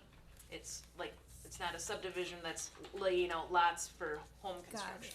it. It's the preliminary stages of what might future be sold and be built on these lots, Yes, which but, at this point is unknown. yeah, but it's really listing out, dedicating that road right of way for those 2 roads. Cause right now, those are just large tracts of land, the roads are not put on the land Right. map as road right of way. But it is, those findings of fact are important because it was originally part of the design of that park as a filtration basin for proper stormwater runoff. So thank you for adding that to your motion. Is the second amended as well? Who made the second? I did, so yes, I'll amend my second to include his Supervisor Barrow Heights amended motion. Thank you. So it's been moved and seconded. The recommendation from the Plan Commission considering the preliminary plat for Timberline Park to include the findings of fact which stated that the stormwater filtration basins previously indicated on the Rome Town Center design map will be verified, that they are no longer needed. All those in favor? Aye. Aye. Opposed? Motion carries. Okay. Discussion and possible action. Approval of ordinance number 23 amendment to chapter 308, snowmobiles and all-terrain vehicles, article number 2, all-terrain and utility terrain vehicles, 308-7F, designation of all-terrain and utility terrain vehicle routes. Jamie, Nick, who's, I'd Nick? be happy to provide some background to this item. So before you this evening is proposed amendment to the town's ordinance governing ATV and UTV operation. The proposed amendment relates to the ATV and UTV operation and suspending that operation in areas where construction or emergency conditions exist. The recommended edit to the ordinance is taking that mandatory language, okay, in the section where you see the red, so F, and making it permissive related to suspending that operation. And the reasoning behind that is that at certain times there may not be a automatic or needed suspension of operation during that construction period. This gives us the ability still, certainly, to suspend the operation during those construction conditions or emergency conditions, but it doesn't automatically require us to do it the way that the ordinance is worded. I believe this has been recommended after review by both the police chief and the director of public works. and I apologize to my fellow board members, I'm slipping a little bit as I'm not feeling well and I needed a motion in a second, so my apologies So to I you. move that we approve the changes to chapter 308, section F, I'll of second. the snowmobile, Sorry. ATV, all-terrain vehicle Gotta let ordinance. you finish first. I'm sorry. A second. There's a motion and a second that we approve ordinance number 23 amendment to chapter 308. Snowmobiles and all-terrain vehicles, Article 2. All-terrain and utility terrain vehicles, 308-7. Designation of all-terrain and utility terrain routes. And is there any additional discussion? And I actually have some. I would like to ask why.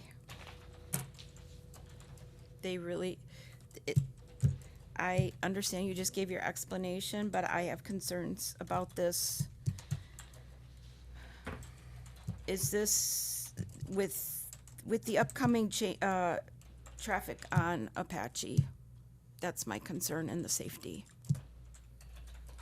I know on the section of Apache that's going to be started with the state contract, the thought was that road will always be open for vehicle traffic. And so it would be very difficult to close it for ATV traffic if it's going to always be maintained open for vehicle traffic, because all roads in the town are open to ATV traffic unless otherwise marked. It doesn't mean that when the other half of Apache's done that there wouldn't be sections that would be closed, because this just, it allows that, as Attorney Flanagan said, that may, but would give discretion that if we didn't feel like it would need to be closed because there's lack of driveways, there's not very many houses in the area, it's gonna already be open for vehicle traffic, that it wouldn't have to be closed. So it doesn't, it will be a conversation between likely police chief and Brad if it would be closed from the section of State Highway 13 to Z, but again, this would allow the option to if needed. Again, I just raised the concern because there'll be equipment out there, parked out there, there'll be new blacktop out there, there'll be dust out there, there'll be a lot of people out there, and just trying to manage all of that. Leave it in, I understand, they agreed, but it's a concern, a safety concern for everyone, and that the road is being worked on and new blacktop, and I recall when this all came about to begin with and getting this into the ordinance, but I just raised those concerns. I think they You'd should be looking at trusting the judgment of your police and fire authorities to make the decision. No, I'm not saying I don't trust them. I'm not saying I don't trust them. No, I didn't imply that you didn't trust them. I'd say we, with this ordinance, would be allowing those people to make the decision if it should or should not be closed when there's construction. I would think those reasons you stated, common sense would dictate that then it most likely would be closed, ATV traffic. If there's all that equipment and movement and it's not safe for them to operate, or it's not safe for a car to be following an ATV when it's already crowded and slowed down because of the construction. So, I don't know, I think it just makes sense to me that it doesn't have to be, it's just allowing someone to make the decision that whether it should or should not be, based on what's in front of them. I guess if it doesn't work, you can always go back and change it back if you've got reasons to think that was a poor decision. Valid point. All right.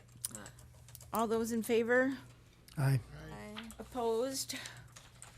Motion carries. Alrighty. Discussion and possible action. Determination of a process for filling the supervisor vacancy on the town board. Nick, did you want to address this with processes versus people and names? Sure, I can just maybe give some general background and lead into this. As I said at the last meeting, really, the statute that governs this is gonna be 17.25. That does give us a process, okay? It doesn't necessarily have the full procedure in place to how nominations are received and maybe the selection of that whoever that would be to fill the vacancy. So that process, right, is largely left up to the municipality. The actual filling of the vacancy is what's stated in the statute. The actual filling of the vacancy is by the remaining town board members and the clerk. And so really then the agenda item that you have here before you is to come up with the idea of what that process is going to look like, right? And there's some options that could exist. I can give just some general ideas that I've seen in other municipalities, if that would be helpful. Otherwise, I'm happy to give any input that you'd like or feel would be helpful, I guess. What are they doing? Yeah. As I'm the one that sort of forced this issue on this, you know, I think back to when I first got onto the board in Marathon County, they had an ad in the newspaper and out on their, I don't remember if they had a website back then, but somehow or another, they posted that there was a vacancy, much like what we post for our committee vacancies right now, that there's a notice that goes out that there's an opening. I would like to see us put a notice out that we have an opening for the board and ask people to submit a resume and a letter of interest for consideration by the board as to who would get appointed for the remainder of that term. Rather than, and I understand the process that you were wanting to do, Chairwoman, it is one of the ways that it's allowed, but I just think it's better to put it out there for any interested person to apply, and then we pick the best person out of Yeah, those that apply. via closed session. You cannot, may I just ask a question though, Attorney Flanagan? Nick, can you please address that though, because if you do post like that and you have people submit, those interviews do have to take place in open session. Thank you for that question, because it relates to the comment there. But we could The answer is decide in no. closed session, right? We talk about the merits of it? No. No. So, again, there's a number of permissible closed sessions in 1985 sub 1. This wouldn't be one of those. And so the review of those letters of interest and the filling of that vacancy is something that would have to be in open session, just to Okay. clarify. Would one of the ways other municipalities handle this, to offer the existing board members the opportunity to nominate individuals for the position with their reasoning, supporting documents, like we had at the last meeting with that recommendation, but allow all board members to recommend someone, and then look at those recommendations? Vote on it? That would also be an option. I would just add to that, though, that it would be important that that be noticed appropriately, because that doesn't, so if that would anticipate that just names would be brought forth as nominations during that meeting, then you'd want to make sure that you noticed it to allow the receiving of those names. So that would be an option. I guess. Could is the you answer. give us what you view as your best option, what you've seen, or an option? You don't have to have it be your best, an option. So, I'll just give 3 options, and I'm not Thank you. giving them in an order that implies anything is best or worst. Please, understand that. So one option would be like we had last time. So sometimes those municipalities will have an idea of somebody that's appropriate. They notice it the way it was noticed at the last meeting and be considered. That's one option. The second option would be one that, maybe, is what you're referencing, Supervisor Cole. It would be, bringing forth nominations. Just to note that the case law is clear that nominations would be including any nominations that the clerk treasurer would have. That nomination process is included in the filling of the vacancy. So that is an option. Then the third would be, as Supervisor Minter pointed out, an advertisement of some sort or notice of some sort that receives any interested individuals. Maybe then having a meeting where those are reviewed and maybe the opportunity be provided to somebody to address the body and then filled at that time. Again, the process is one that you all set. It is important that it be noticed correctly, whatever that process be. And then just a general note that I think case law has made very clear that it anticipates the clerk treasurer to be involved in this process from the nomination to the voting. Doesn't require the vote necessarily, but they would have to be given the opportunity. And in the interview process, the questions I would have is that the questions would be the same for each and every one. If we put out if we would post the vacancy, as Supervisor Minter has suggested, then we would notice that. Then there would be an open session and they would all be asked the same questions and we would decide in open session.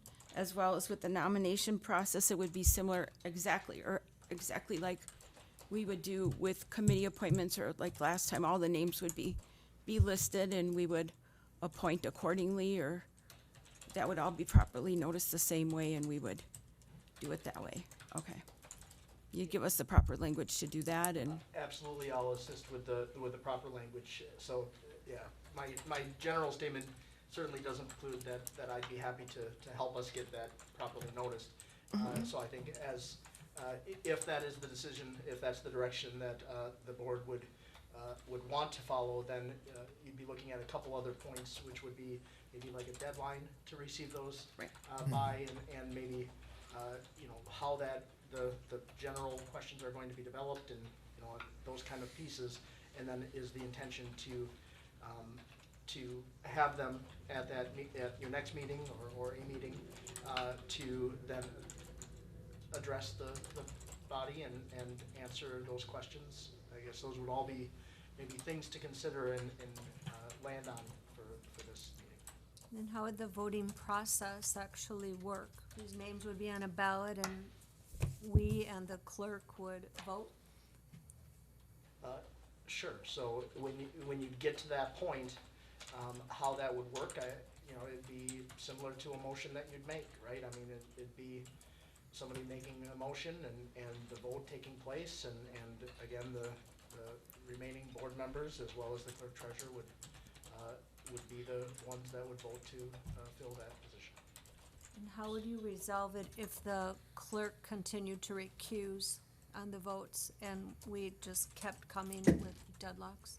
Well, yeah, I mean, that's in situations where there's deadlocks, right? I mean, the motion will fail. So no, yeah. Unfortunately, one of the concerns with,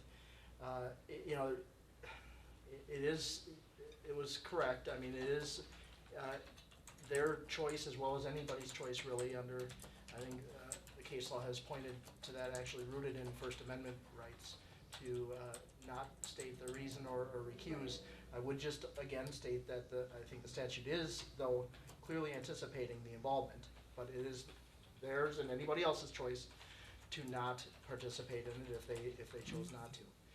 To answer your question, should it deadlock if that were to happen? Those would be failed motions and would be worked through, either to reach one where the majority carried, or set out to another meeting, maybe to look at the process again, or you'd have to make that determination, I guess. We'd have to see where that went. One more thing, has the town had to do this in the past? And if they did, how did they handle it in the past? So that's a good question. I'm not familiar with us doing that in the past since I've been with the town.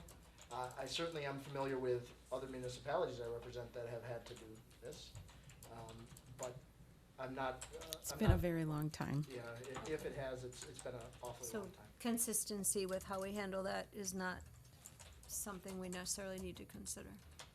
And Supervisor Minter had if we Yeah. could just, Supervisor Minter. Well, I just had two things. I think one, I don't know necessarily if it even merits any discussion or not, was, so I sort of see what you're saying is, one item on the agenda would be the listing of the names of the people that are going to be interviewed, and then the interviews taking place. And then the next item would be selection of a candidate or selection of a supervisor out of the pool of applicants, or would that sort of all be one agenda item, or? Yeah, I think we could do it as one agenda item. If the deadline was out enough and that was a hard cutoff, then you could put the names in there, and then yes, the consideration pool would be from the names that you have there. So I mean, you can probably do it more generally, but then it does get a little bit sloppier in that you're not gonna have those names, but you're gonna leave the flexibility, I think, to maybe, I guess, consider late applicants or interest. Because I'm thinking, yeah, obviously, our next board meeting is on June 1st, with that Monday of that week being Memorial Day, that bumps the deadlines back for whenever the agendas are published, so we're probably gonna have to be more generic and then have a cutoff if we wanna do anything on June 1st. We'd have a cutoff prior to, if we don't wanna just, if we wanted to put specific names in, we'd have a really short cutoff on it. If we wanna just leave it more generic, then the cutoff could be perhaps a day or two after Memorial Day. The only other thing I would mention is if you did a legal notice, we need a little time to get that to the paper. I mean, even if we did it tomorrow, it probably would print on Monday, the 22nd. So that just, I only mention that because those extra couple days takes away from when you have the holiday in that week. Like when you put the committee notices, committee vacancies out there, was that a legal notice or just?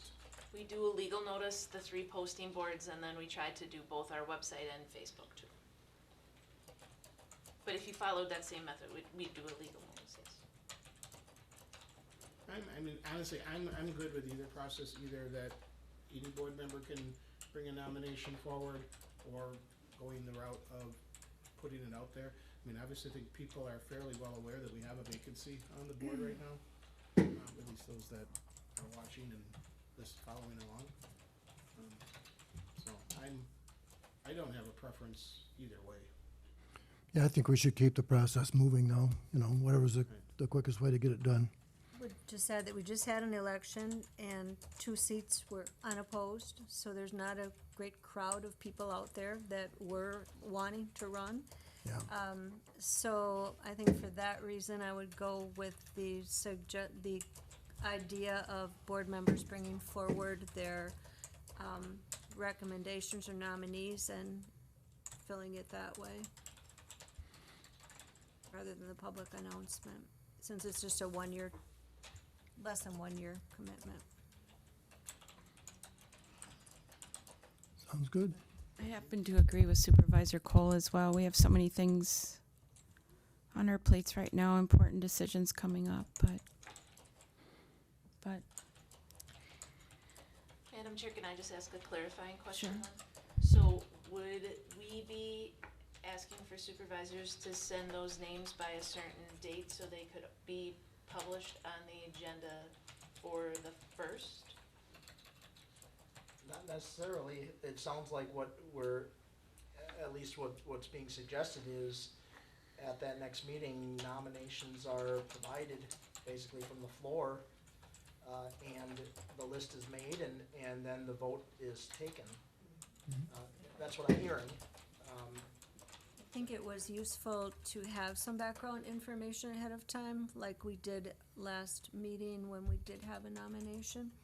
If that changes the process, I don't know, but if you have enough people in mind that you wanna nominate and can just have a brief introduction of that person, written bio, whatever you wanna provide along with their nomination, would be helpful to read that ahead of time. But if it's not possible, it's not a deal breaker for me to do it the other way. Well, I mean, I think there's that's maybe helpful. a way of kind of compromising on it, right, is that you just maybe not do the legal publication, Yeah. but you do the posting in the 3 locations and the website and the social media to get any interested individuals. no, she's talking nominations with bringing information forward on your nomination. Well, I'm just trying to think of the other way of doing it, how it's being suggested, set some kind of cutoff, and it's almost like I'm trying to think of how to do it as a hybrid, is I guess where I'm going with it. Because I'm trying to think of how that information gets to you in enough time to review it, but still allows for nominations of just anybody from the floor. I would think if supervisors could provide nominations and resumes of anyone who they wanted to put forth, and publish it along with the package, like we did today.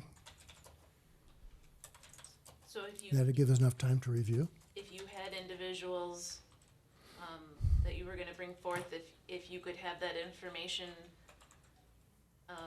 by the 26th, that we'd be, Monday is the holiday there, so, right, the 29th? Yeah, yes. that's gonna give us a shorter period of time to get Yeah. the packet out and everything, so we would need that by, The 26th, why Friday don't the we say, 26th. why don't we say Thursday? Okay, Cause that gives you and, That's what I that was gives us, trying to the say. 3 of us more time to get things together on Friday, cause that's a holiday weekend. and that'd be 1 week from today, Okay, so the 25th.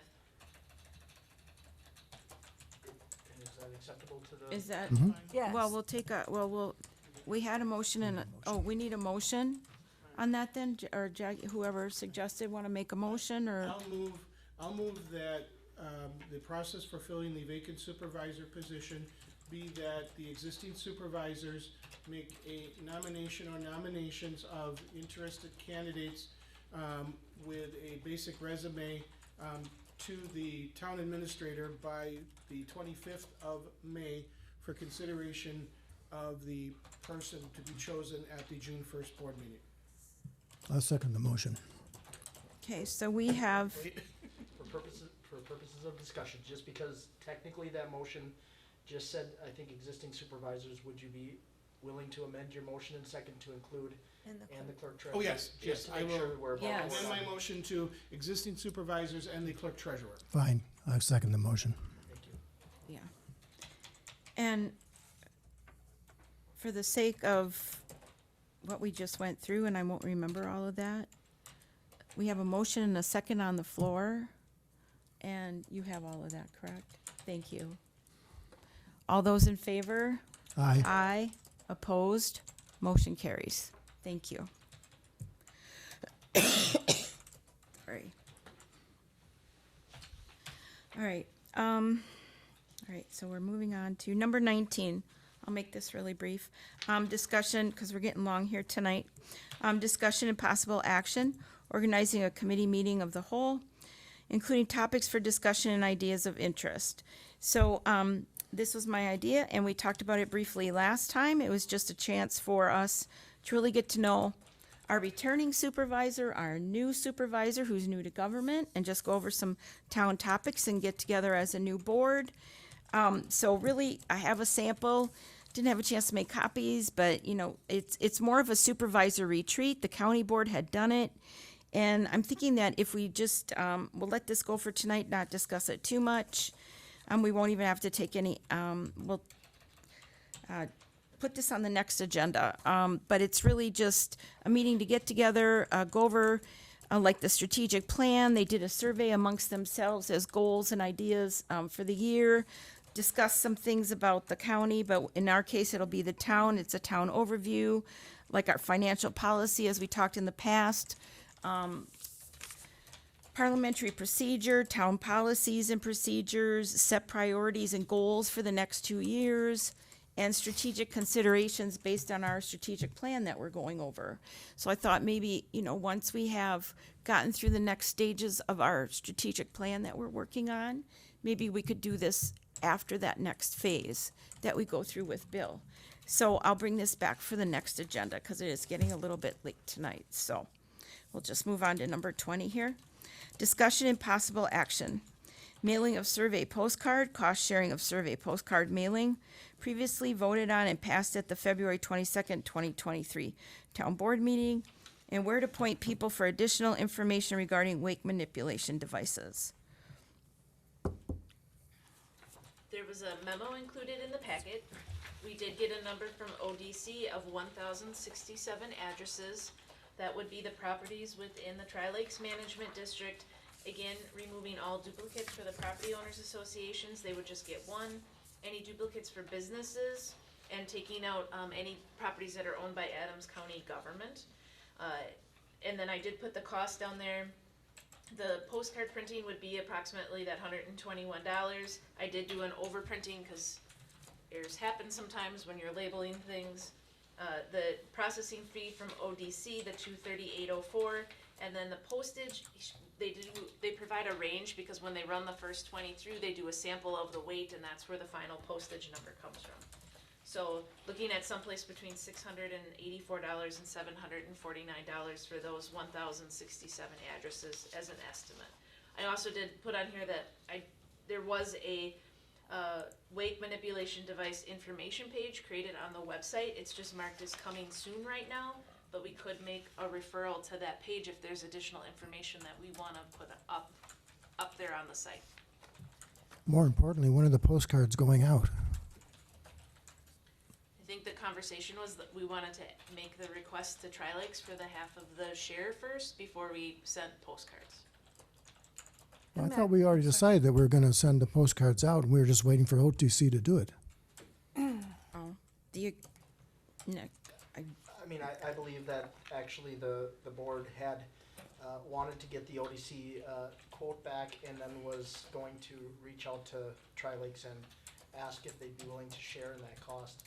And I would just also make a comment to that informational page piece. They also have a website, so that might be an opportunity also to ask if they'd also be willing to share the information on their website. I'm actually going to make a motion that we're rescind the plan to send to finalize the surveys and to do this mailing at all. And so that was voted on February 2nd. And I'm going to move that we rescind that plan, that we not send out those surveys. I don't think it's a good idea. I don't think the surveys are going to bring back any measurable information that we can act upon.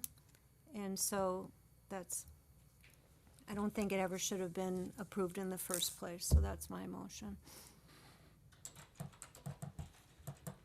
I will second that motion.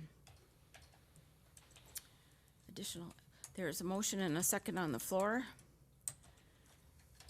to rescind the mailing of a survey postcard, cost sharing of the mailing of the postcard, and where to point people for additional information. I would note, we still have the page created on the website, we can still put, if there is a desire, we can put information still on that page, and we can do. I'd like to discuss that with our attorney if we might, because the three of us did have a discussion that I would like to share with the board on this. And if, Nick, if you would help me with this on this, please, that the discussion is that this is getting to be a very contentious issue in our state. There are a number of coalitions and groups out there, as well as the state itself and the DNR. And until we take any sort of action on this in our town at all, I'd like Nick to speak on this issue if you would. If you would help us with this, please.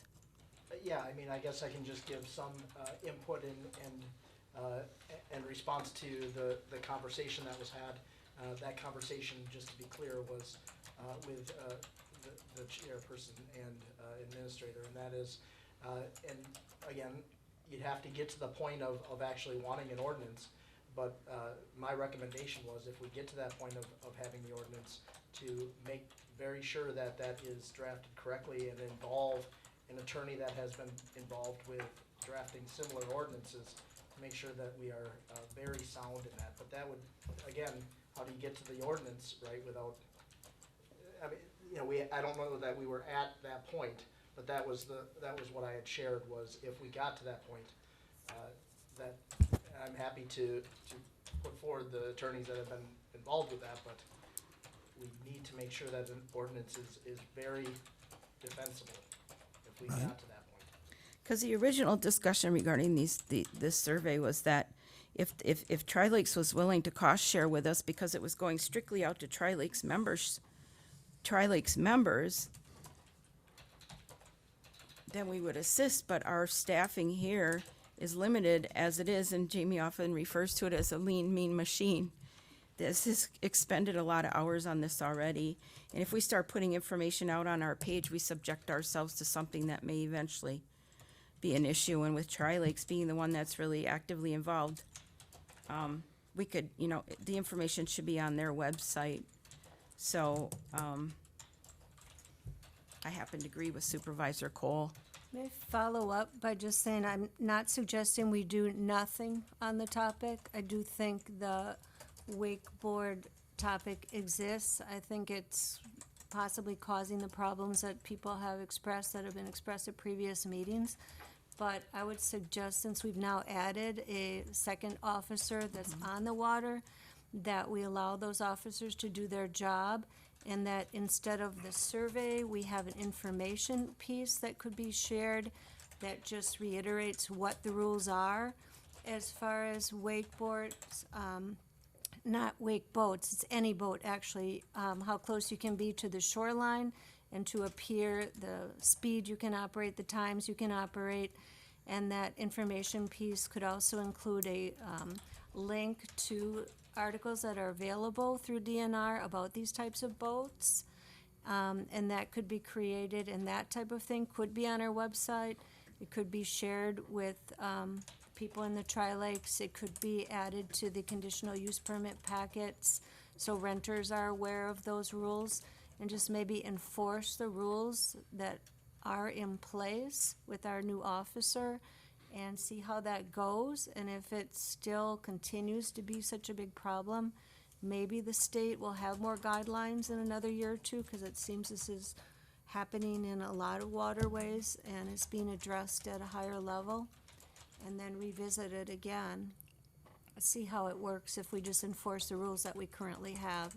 So I think if we get in the business of determining what a wake manipulating device is, what a bladder is, I don't know that anybody here really could properly address that, and I'd be afraid that the town would be kind of stepping into just exposing itself, because people are building these nice homes, they're buying very expensive boats, and for us to tell them they cannot operate them, I think we need to be on some really sound footing if we're gonna get into that arena and start telling people they can't do that.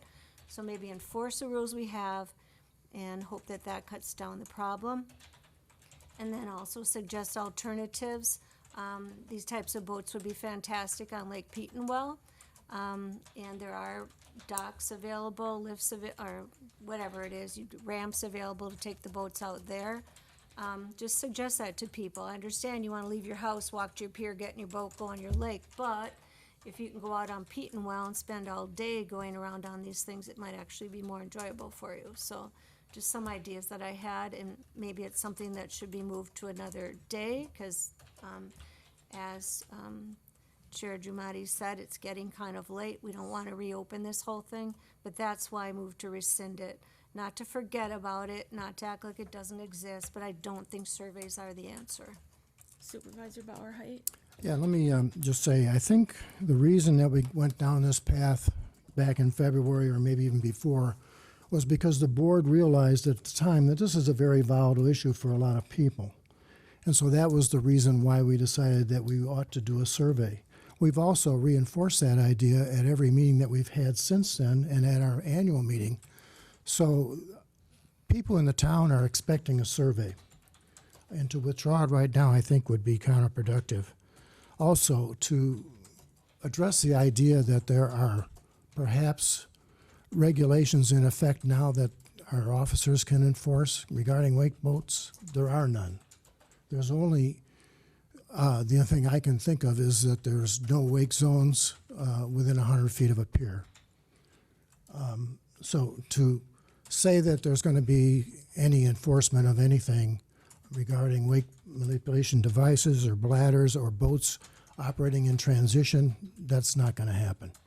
So the shoreline's going to continue to be eroded.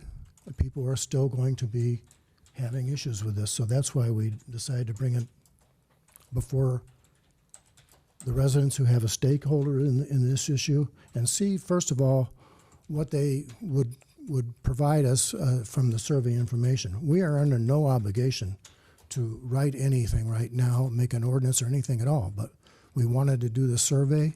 The information is out there that we're going to have a survey, and I think we ought to continue with that. There are no speed limits on the lakes? No. There are no times of operation? There's times of operation, and there's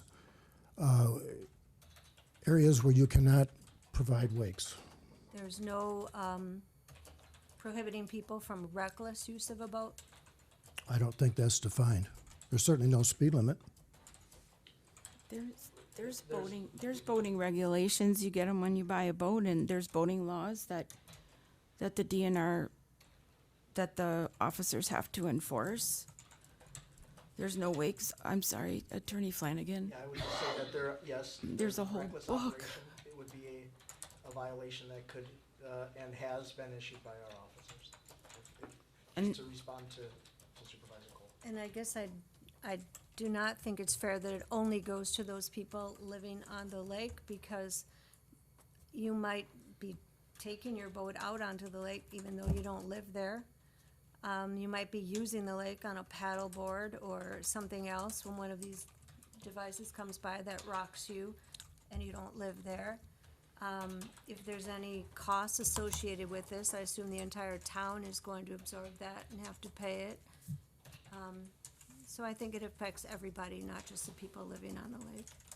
But I go back to, I don't see what the survey's gonna do other than reinforce what we already know. I agree. I agree. I don't know of anybody that would be sad that they didn't get a survey to complete. And I wonder if they're gonna be mailed, how many people even get mail here? Cause where I live, there are 21 mailboxes. They're mailed to the They're legal their residents? legal residents, yeah. Okay, cause if they're mailed to a mailbox here, I think they'll just collect there. I don't know if anybody's gonna be sad that they don't get a survey. I know they're gonna be mad if they don't get a survey and then we put some ordinance in place. That's not what we're talking about We're not- doing, is putting an ordinance in place, cause we, Well, no, but this that's pretty- discussion here is about sending out the survey. The whether or not we're gonna look further about the ordinance is a whole separate question, I think. We can still do the ordinance if we don't do the survey, but then we're just gonna strictly act on our own opinions and thoughts that we've gathered over these last months as we've talked about it. Again, the survey is only going to a certain portion of residents and property owners, and it was gonna go out based on the cost, and the fact that we were gonna split the cost, and I happen to agree with everything that Supervisor Cole said, and this has been going on since last spring. And the delay was due to some mailing list, and so now I think most people have probably aren't even paying attention anymore. And now we're already into a boating season where all the boats are on the lakes already, most of them anyway. So I happen to agree. We just hired a new police officer. We'll have 2 boats on the lakes this summer. Maybe we can take the summer, engage the enforcement of the boating regulations that are already on the books. Let's see what the state and the DNR plan on enforcing this summer. That would be my thought with Supervisor Cole, see what happens and enforce our laws, allow the officers to enforce the laws, our local ordinances, as well as what happens in our court here when the tickets are issued, and see what the summer looks like and go from there. But if Tri-Lakes wants to enforce issues in that, or bring us more information, but I'm not saying, we're aware, I'm not saying dismiss it in any way, shape, or form. But to get involved in anything right now that might bring us any sort of legal response, even attorney says that, we'd have to take it to another level, cause it's out of his purview. I don't wanna get us involved in anything like that. Did you have another comment you wanted to make, Supervisor Minter? No? I would just like to reiterate, there is no laws that the officers are going to enforce regarding wake manipulation devices or boats that are operating in transition or wake surfing or anything like that.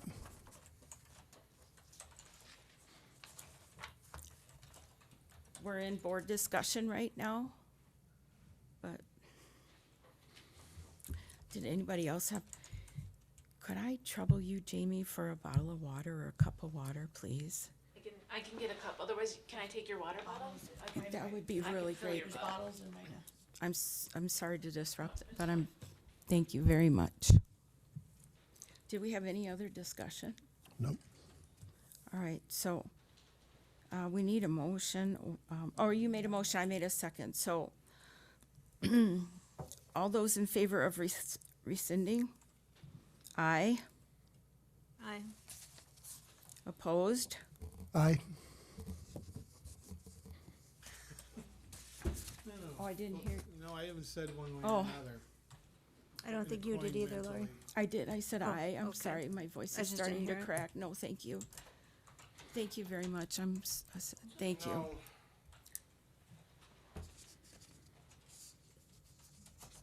So we're 2-2. Motion fails.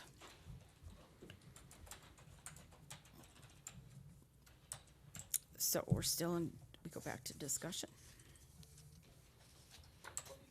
Well, I Or- think like Supervisor Bauerheit said, we promised this survey all along. Are we back in this, when it fails, or, I'm sorry, I have to ask for clarification, otherwise I can look in my, As a point of order, I can just. or point of order, thank you, if I point of can, order. The answer that, right now then, so the main motion failed, right? Yes, And that's still in correct. motion. So right now, There's nothing on the table. All right, so nothing on the table, so we'll move on. Well, Or, I mean, that doesn't mean that something can't come in as a motion or, that it has to move on. I think we could bring it back at a next meeting. I think we'll bring it back as an item on our next agenda then, if we, excuse me, I'm asking the attorney, Yeah, you can table. postpone it to a Or future meeting. postpone it, Table yeah. means I mean, gone. table means it's gone, yeah. Yeah. Postpone means that you'd be postponing it to another point of time. But to be clear, we're still gonna go ahead with the survey as of today. no, it's, We agreed on February the 2nd that we would provide a survey. We have spent 4 or 5 meetings discussing what was gonna be in the survey and how it was gonna be presented. So that motion failed today, and what the chairman we is agreed on the suggesting cost sharing of the postcard. is that we move the agenda item to the next meeting. It doesn't prevent the same motion from being brought at the next meeting.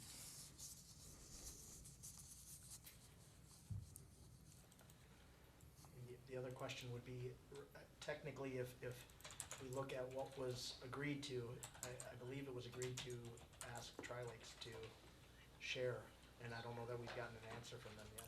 I don't recall it ever being on the agenda of Tri-Lakes. But it was Was February 2nd. February 2nd, Administrator Gabbard stated that draft 4 of the survey is included in the packet along with a quote for the postcard that would be sent. The administrator will provide a design at a later date. Discussion was held regarding the order of questions on the survey and whether links to the studies would be considered leading. Motion by Barhide Goman to finalize the survey for input that has been discussed tonight. Number 13 will be number 2 and number 9 will be number 10. We'll get in a non-applicable option. There will be a link on the postcard for additional information to the website. Motion carried. Then a motion by Minter Jamadi to send a request to Tri-Lakes to ask for them to share in the cost of the postcards and postage for mailing the cards to the Tri-Lakes list. Motion carried. So there was a motion to finalize the survey and to ask Tri-Lakes. Those were the 2 motions that have been previously approved. Okay, did Tri-Lakes come back to you yet and say that they agreed or So, disagreed? Tri-Lakes did not, I just got the numbers and shared them with the board tonight on cost. So it would have to be a letter to them to ask to share in the cost, and I heard also potentially ask for them to place the same information on their website. Yeah, okay, fine. So for point of clarification, on February 2nd, there was a finalization of the wording of the postcard, and a letter was to be sent to Tri-Lakes, but there was no agreement on actually mailing until we heard if they would pay for half the cost of the mailing. A finalization of the postcard and the survey. Correct. Yes, and asking Tri-Lakes. So there was no agreement to actually mail the card until we got agreement to pay for half the mailing. Correct. There was not a motion to mail the card. Thank you. That's how I would read that as well. Me too. So I guess next step is, Okay, so if Tri-Lakes comes back and says they agree to pay half, the survey would progress, right? Unless the motion was raised again to not mail the survey. Once we find out if you're gonna pay half, then we'll come back and have another agenda item to discuss mailing those postcards. Right? So, Is that correct, Nick? That's correct. Okay. so I will place a letter in the mail to Tri-Lakes to ask about half of the cost as the next step. Does that sound, okay. All right, we're clear. And thank you again for the water. All right, so, oh my goodness. All right, we're getting there. All right, all right, number 21, discussion and possible action. Update on deer concern and potential abatement efforts following UW-Madison Department of Forest and Wildlife Ecology Group project and potential partnership with Central Wisconsin Urban Deer Hunting. Potentially for tonight, maybe I can intro this and then we could talk about it more at the next meeting too. I did include in the packet for tonight a memo. It included a pre-survey, a post-survey, and a pamphlet that was put together by the UW-Madison class. Obviously, majors in science, so they did the pre-survey because they wanted to develop the data to know in the post-survey if their processes were successful, right? Very scientific method. So that we have the flyer. We certainly could do the pre-survey and more heavily distribute the flyer. I have, if people have come in and specifically asked for suggestions about deer, provided the flyer to residents, but could be released on a broader basis for sure. The other item, and I did share memo, Chair Giamatti had actually shared this last year about a group that's located here. It's the Central Wisconsin Urban Deer Hunting Group. They currently work with 4 municipalities in Wood County that are adjacent to us. I did put those in the memo. They are the City of Wisconsin Rapids, Grand Rapids, Buren, and Port Edwards. So again, not immediately adjacent, but very close. I talked to their representative, Mr. Dan Hobbs, who indicated that a first step would be getting a recommendation from our DNR biologist, who is not the same biologist that represents the other municipalities. But I did reach out to her, and she did send an email back that although she has not directly worked with this group, that she's received a lot of positive feedback about the urban deer hunting group, and would provide a positive recommendation, provided that the board adopted a plan of where this hunt would occur and worked cooperatively with the DNR to take permitting. Excellent. That's great. So that would work for the group of deer over on the peninsula. That's a real problem for those folks there. Yeah. So I think the next step would be if the board would agree, at the next meeting, maybe I can do a preliminary map of where we would be talking about areas that would be of concern. We would adopt that along with saying that we would be working with this group, and then I believe the other municipalities within that group would have to accept us joining Right. in. So we would, I didn't want to presume all of that this evening. Right. We would go to the next step at the next board meeting. And you have the contacts in that area, right, where there was a heavy concentration of deer from last year yet? Yep, and again, I would do just some circular points on maps. We can agree then at the next meeting that that's where we are thinking, or if we wanted to change it slightly. And we don't even, just as long as we get it in time so they can get the proper permitting. Right, okay. Madam Chairman? Yes. I just want to add that the peninsula is not the only place where there's a large concentration of deer. I know, you said there's one out on that farmland, and I just want to make sure, though, that, 9th and D would be one, and I would say all along Apache by the forest area along there. right, we just have to make sure, though, Supervisor Bauerheit, that with the farmland, they usually have to do their own take with, well, you can talk with the DNR rep down at the county and make sure, because they have to get their own take, but I know they move, I understand, but, yeah, so they'll work that out with Jamie, so. I'd say, Yeah. Jamie, if you're handing this out, you'd want to eliminate this QR code, because it's referring people to the Deer Damage Control Survey. Okay, yes, yes. And we haven't agreed to use that survey, because I would suggest we don't use that survey. Something that could be substituted is a link to DNR information on deer population. That's a good point. Especially on feeding and even on the penalties for feeding. So we talk about it again at the next meeting, is that? And the only thing on here that I found interesting that they suggested was Mylar balloons. It's just things to scare them away. I know, but guess. they're bad for the environment, but that's just me. Send your dog out there. She's too little. Just step on her. Number 22, discussion and action, oh, there's no action on number 21, right? We're all good with that? We're good. Okay. Number 22, discussion and possible action. Update on strategic planning process, including summary of public input received from listening session and draft online survey. Sorry, I read that wrong. All right. So there were several items in your packet. I did include just a brief memo from Bill. He put together a nice flow chart on kind of where we're at and going through the process, because I think it's just helpful to have a visual piece. The interview invite, which you should have all received, in addition to the department heads and some additional individuals that were suggested at that meeting. There is from our listening session, the synopsis from the notes that were taken, that are color-coded in item he provided. And then I did include an additional email from Bill that talks about an expanded timeline for that public participation window. We did expand it out to June 16th. We did also share through the Business Alliance a link for if there were any business owners in town that wanted to do an individual session with Bill.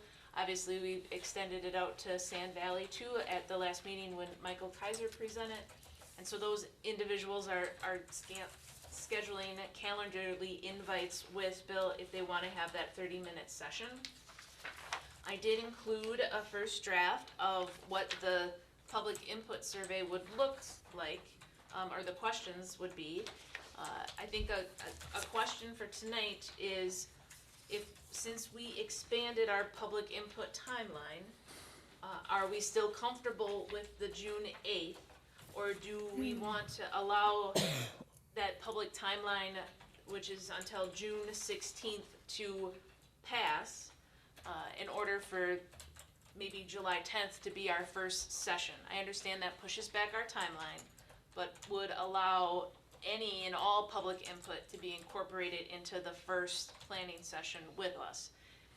It might slightly change also the public input survey with that expanded timeline for public input. It makes sense to me to push it out if not all the information is in yet. More information is better. Finding a date might not be so easy.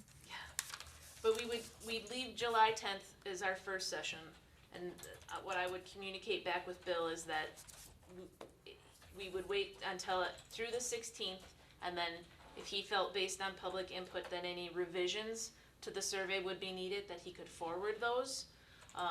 But then maybe between now and the next board meeting, if you read through that public input survey, given the input that he's received so far from the public, are you feeling like our questions match, or are there items that you would like to see added? Who created the survey? You Bill. and Bill did, okay. Supervisor Call, you saying this survey or the one that generated these answers? I think we're talking about the Oh, draft that's that- attached. Yes. This draft, This oh, okay. draft. And this would be, shared on the website and the Facebook page. This would be an additional input piece for anyone to participate in, but questions are being generated off of the public listening session we already had and the one-on-one sessions that are being held with Bill.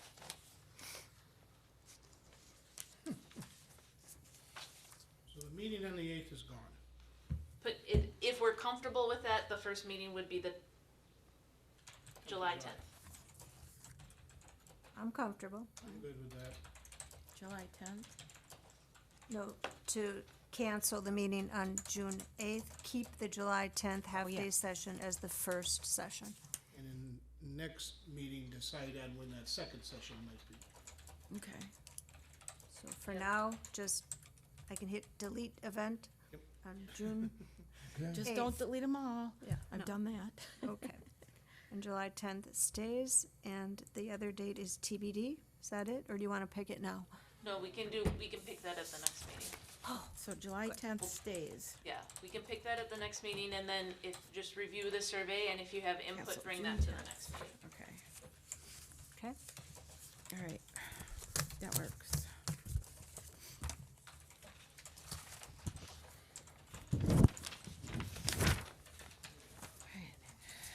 We're on the last page. To the next meeting, the board meeting, or the? The next board meeting. We still gotta do that personnel stuff. All right, this next one we'll need a motion and a second on, so just so we don't lose track here. Everybody bring a sleeping bag? No. This is a Going long home one. tonight, don't worry. Right. We don't need anything on that, right? So we're good. Number 23, discussion and possible action. Acceptance of Wisconsin DNR grant, ATV 4602, Town of Rome Syracuse 2-acre acquisition purchase, including outdoor recreation aids grant contract. Need a motion?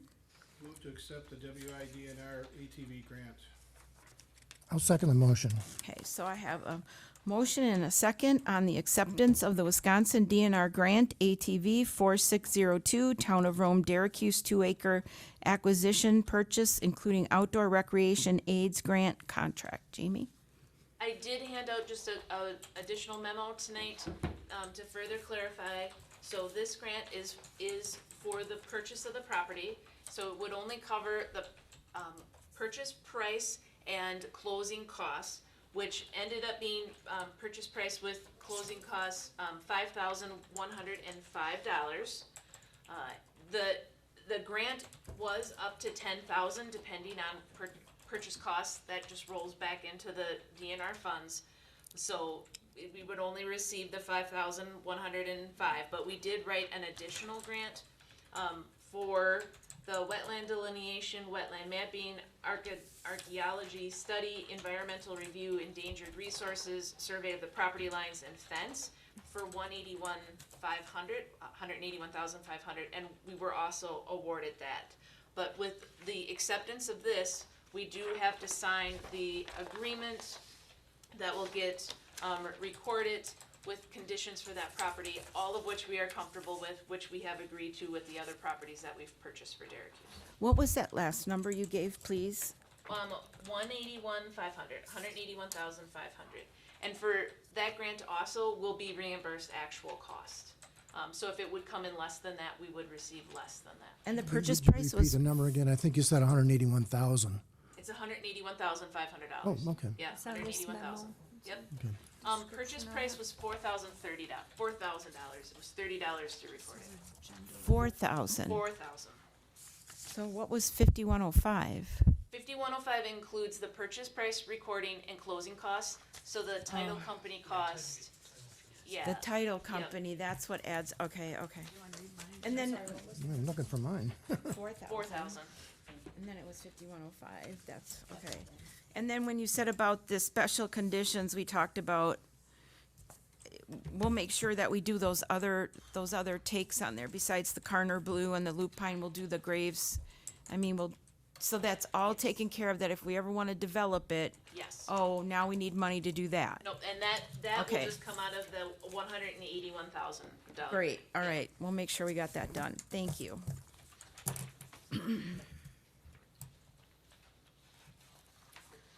Alrighty. So, thank you. So all those in favor? Aye. Aye. Opposed? Motion carries.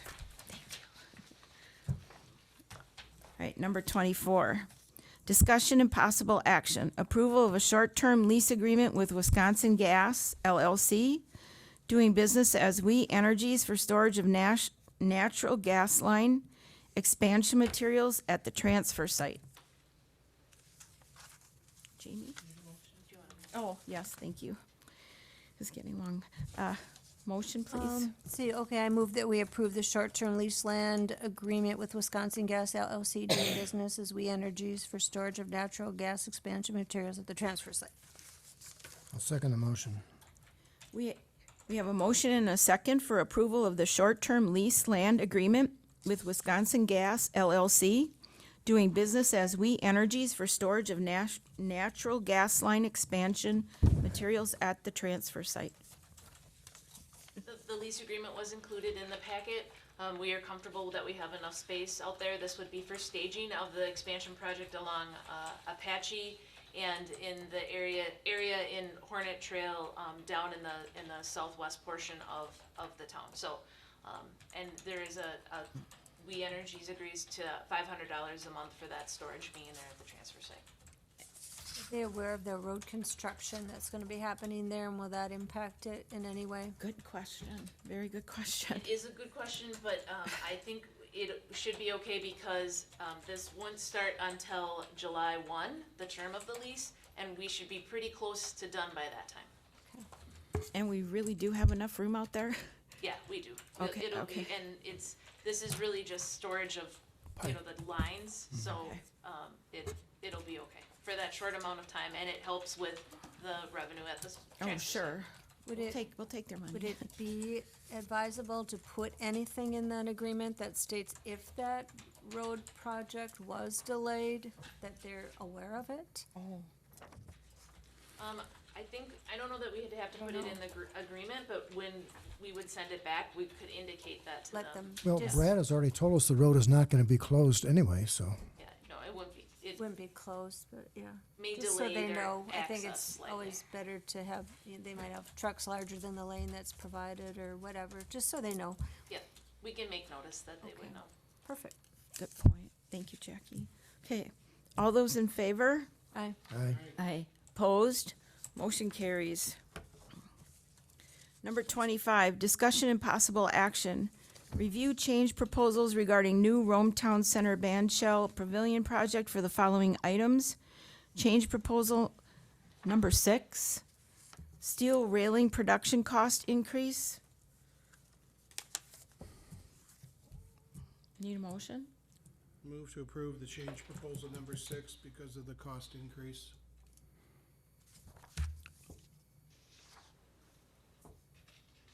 Need a second. I'll second. Jamie, can I ask a question? This is just for the railing on the west side of the stage, right? Yes. How can that be an increase of $992 when I would think you could, it's just a loop of pipe that's bent in 2 or 3 directions? The pipe got expensive. The Construction person that, costs the go up person like has, every day. Whatever you quote yesterday is more tomorrow. What was I'm a- saying is, what I'm thinking here, there is no other alternative that we could go to and see what the total price would be? I don't want to hold this up, but I'm just saying, it seems like an awful lot of money, being that it's an increase, and they're not even showing what the initial cost of the railing was proposed to be. That's what I I can was certainly wondering too, if there isn't some, alternative railing material Right. or source. Or a simplified, Purchase it a simplified railing that might be cost reduced. Or another company. I can certainly ask. This is the first change order they've had, just by No. reading the memo, it's like, well, here we go, I got I a know. notification, Yeah. it he says left- number 6, so what was 1 through 5? So, I have them listed out, I can and let so you- the others were within a buffer we had, No, the others came here too. okay. Yeah. Oh, they were just prior to today. Okay. Yes, they were prior This to one just today. seems excessive too. Um, I thought it was kinda like $2,000. For a railing, but if it's metal and somebody has Yeah. to bend it, I mean, maybe it's the person that has to. I can certainly ask the question, if there isn't an alternative though, and we would come back to this, I don't necessarily want the price to increase more. I was just thinking the same thing, if it's gonna keep going up the longer, cause this is, what was this last year when it wasn't getting, I looked at the drawing the other day, and this is a pretty simple thing. oh, I'm sure it is. I'm sure it is. I'm not disagreeing with you. I mean, 900 for, but I'm just saying the longer it goes, the more it's gonna, everything keeps just going up. I think we could ask Josh to be a little creative here and maybe simplify it. Nick, I just speak to our contract with Eagle and on this, and I would say that we do allow for substitution of materials and that, and would just though state that it might be a good idea to have our architect sign off on that as an acceptable, difference in materials. The architect? what, Yeah, Yeah. we have an architect. Yeah. That would at least give us some assurances that it is in fact an acceptable substitute, as far as safety and maybe, some of the reasoning that went into the materials in the first place. I would say that we have the ability in our contract certainly to do that. This is not a complicated railing. It is a piece of pipe that comes up and around like this. But there might be, like he said though, have the architect sign off on a change. Yeah, if if you you go can to a propose a different- change, that'd be fine. Well, we have a motion and a second, so.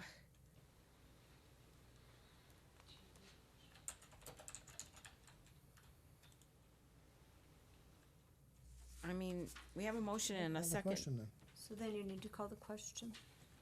Well, no, I'm not calling the question. No, no, Oh.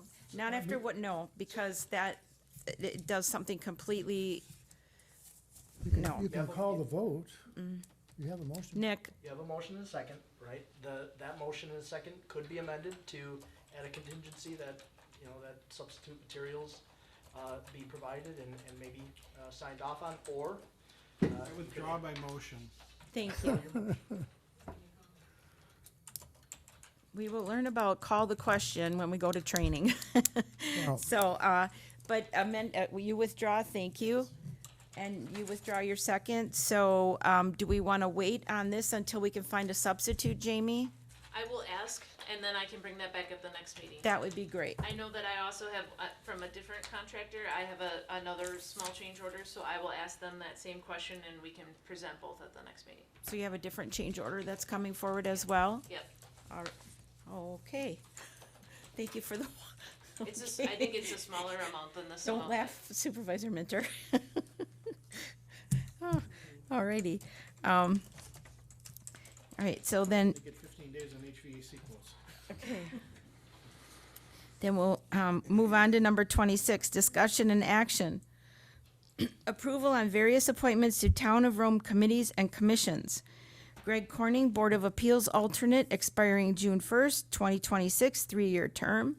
Jerry Wiesinger, Plan Commission, expiring May 1st, 2026, 3-year term. I'll approve the appointments of the various appointments to the Town of Rome committees and commissions. Greg Corning, Board of Appeals alternate, Jerry Wiesinger, Plan Commission. Second. All in favor? Aye. Aye. All opposed? Motion carries. The board may go into closed session pursuant to Wisconsin Stat, Section 19.85, Sub 1, Sub C, considering employment, promotion, compensation, or performance evaluation data of any public employee over which the governmental body has jurisdiction or exercises responsibility. Review received clerk treasurer applications. Roll call votes, starting on my left. We got a motion first. Oh, I'm sorry. Thank you. Move to go into closed session pursuant to Wisconsin statute, section 19.85, sub 1, sub C, for consideration of the clerk treasurer applications. I'll second the motion. We have a motion and a second to go into closed session pursuant to Wisconsin State Stat, Section 19.85, Sub 1, Sub C. Roll call votes, starting on my left. Winter, aye. Jamadi, aye. Cole, aye. Barheit, yes. Going into closed session. Yep, the mics stay on and the cameras stay live in this room. I would ask if we could take a bathroom recess on our way into closed session. Agreed.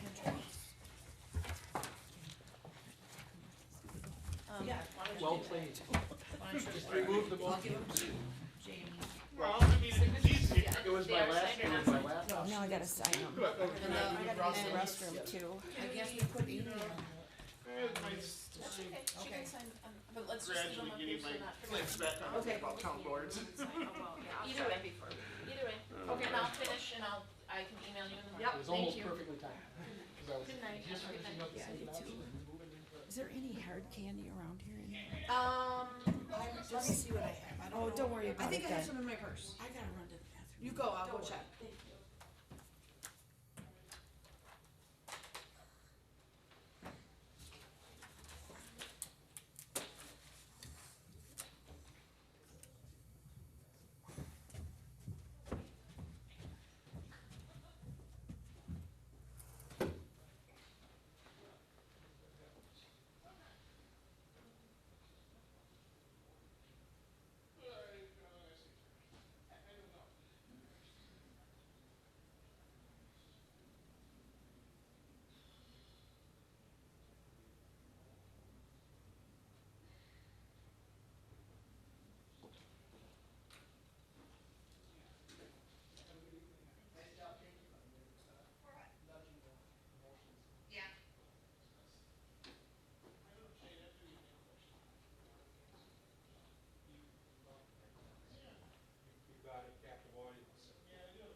votes yet. They're still checking, they're still talking. Oh, so now we have to close Everybody gotta this. come back in. Holy moly moly. Oh, it's awesome in here. I like cold. Alright, so this is done, this is See, our done. guests all left. Just to make sure now we don't say anything. No. No action No, taken. no action taken. Okay.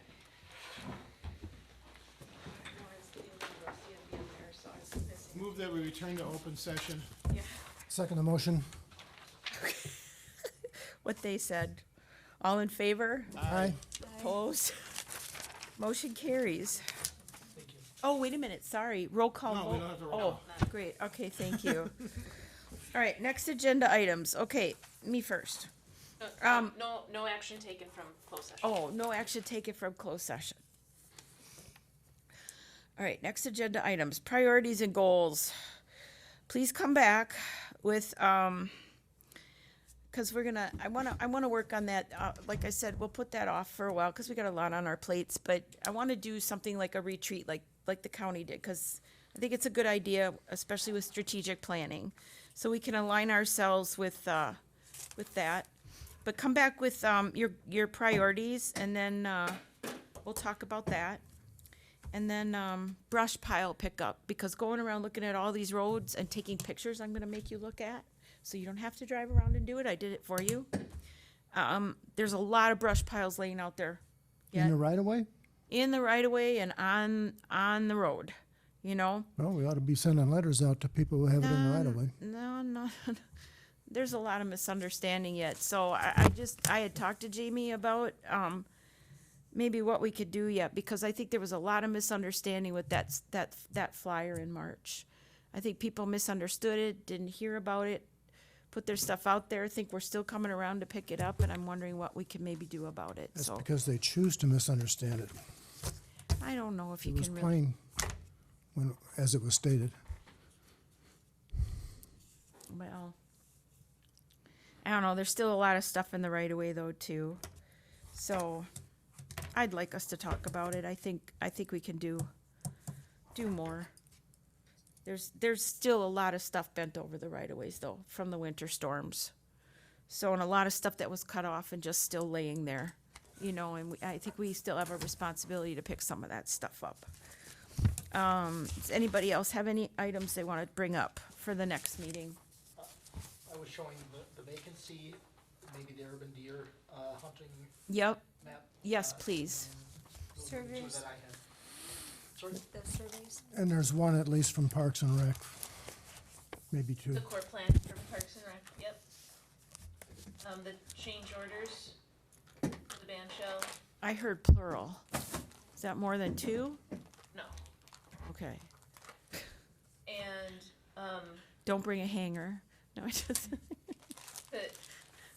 if there's any feedback on the, survey, the public input survey for strategic plan, oh, like other questions? yeah, Okay. or Oh, change in questions. okay. I know the chair had also asked for kind of an update on the kitchen, and. Yes, please. But maybe we could, cause we wanna try and condense that next, Right. so maybe we'll hold that one for the meeting after Well, we'll that. wait. Just put it in your monthly report. Well, no, I'd like a little bit more of an explanation, because people were anticipating a community room update, and now we're talking about a kitchen remodel because of a bathroom blow up, so, It didn't really blow up, but it was fixed. you know what I mean, but. So people were anticipating a new community room, and so it might mean something completely different. Is the road planning, an agenda item, or is that a future item? No, you'll have the resolution for the borrowing at the next one.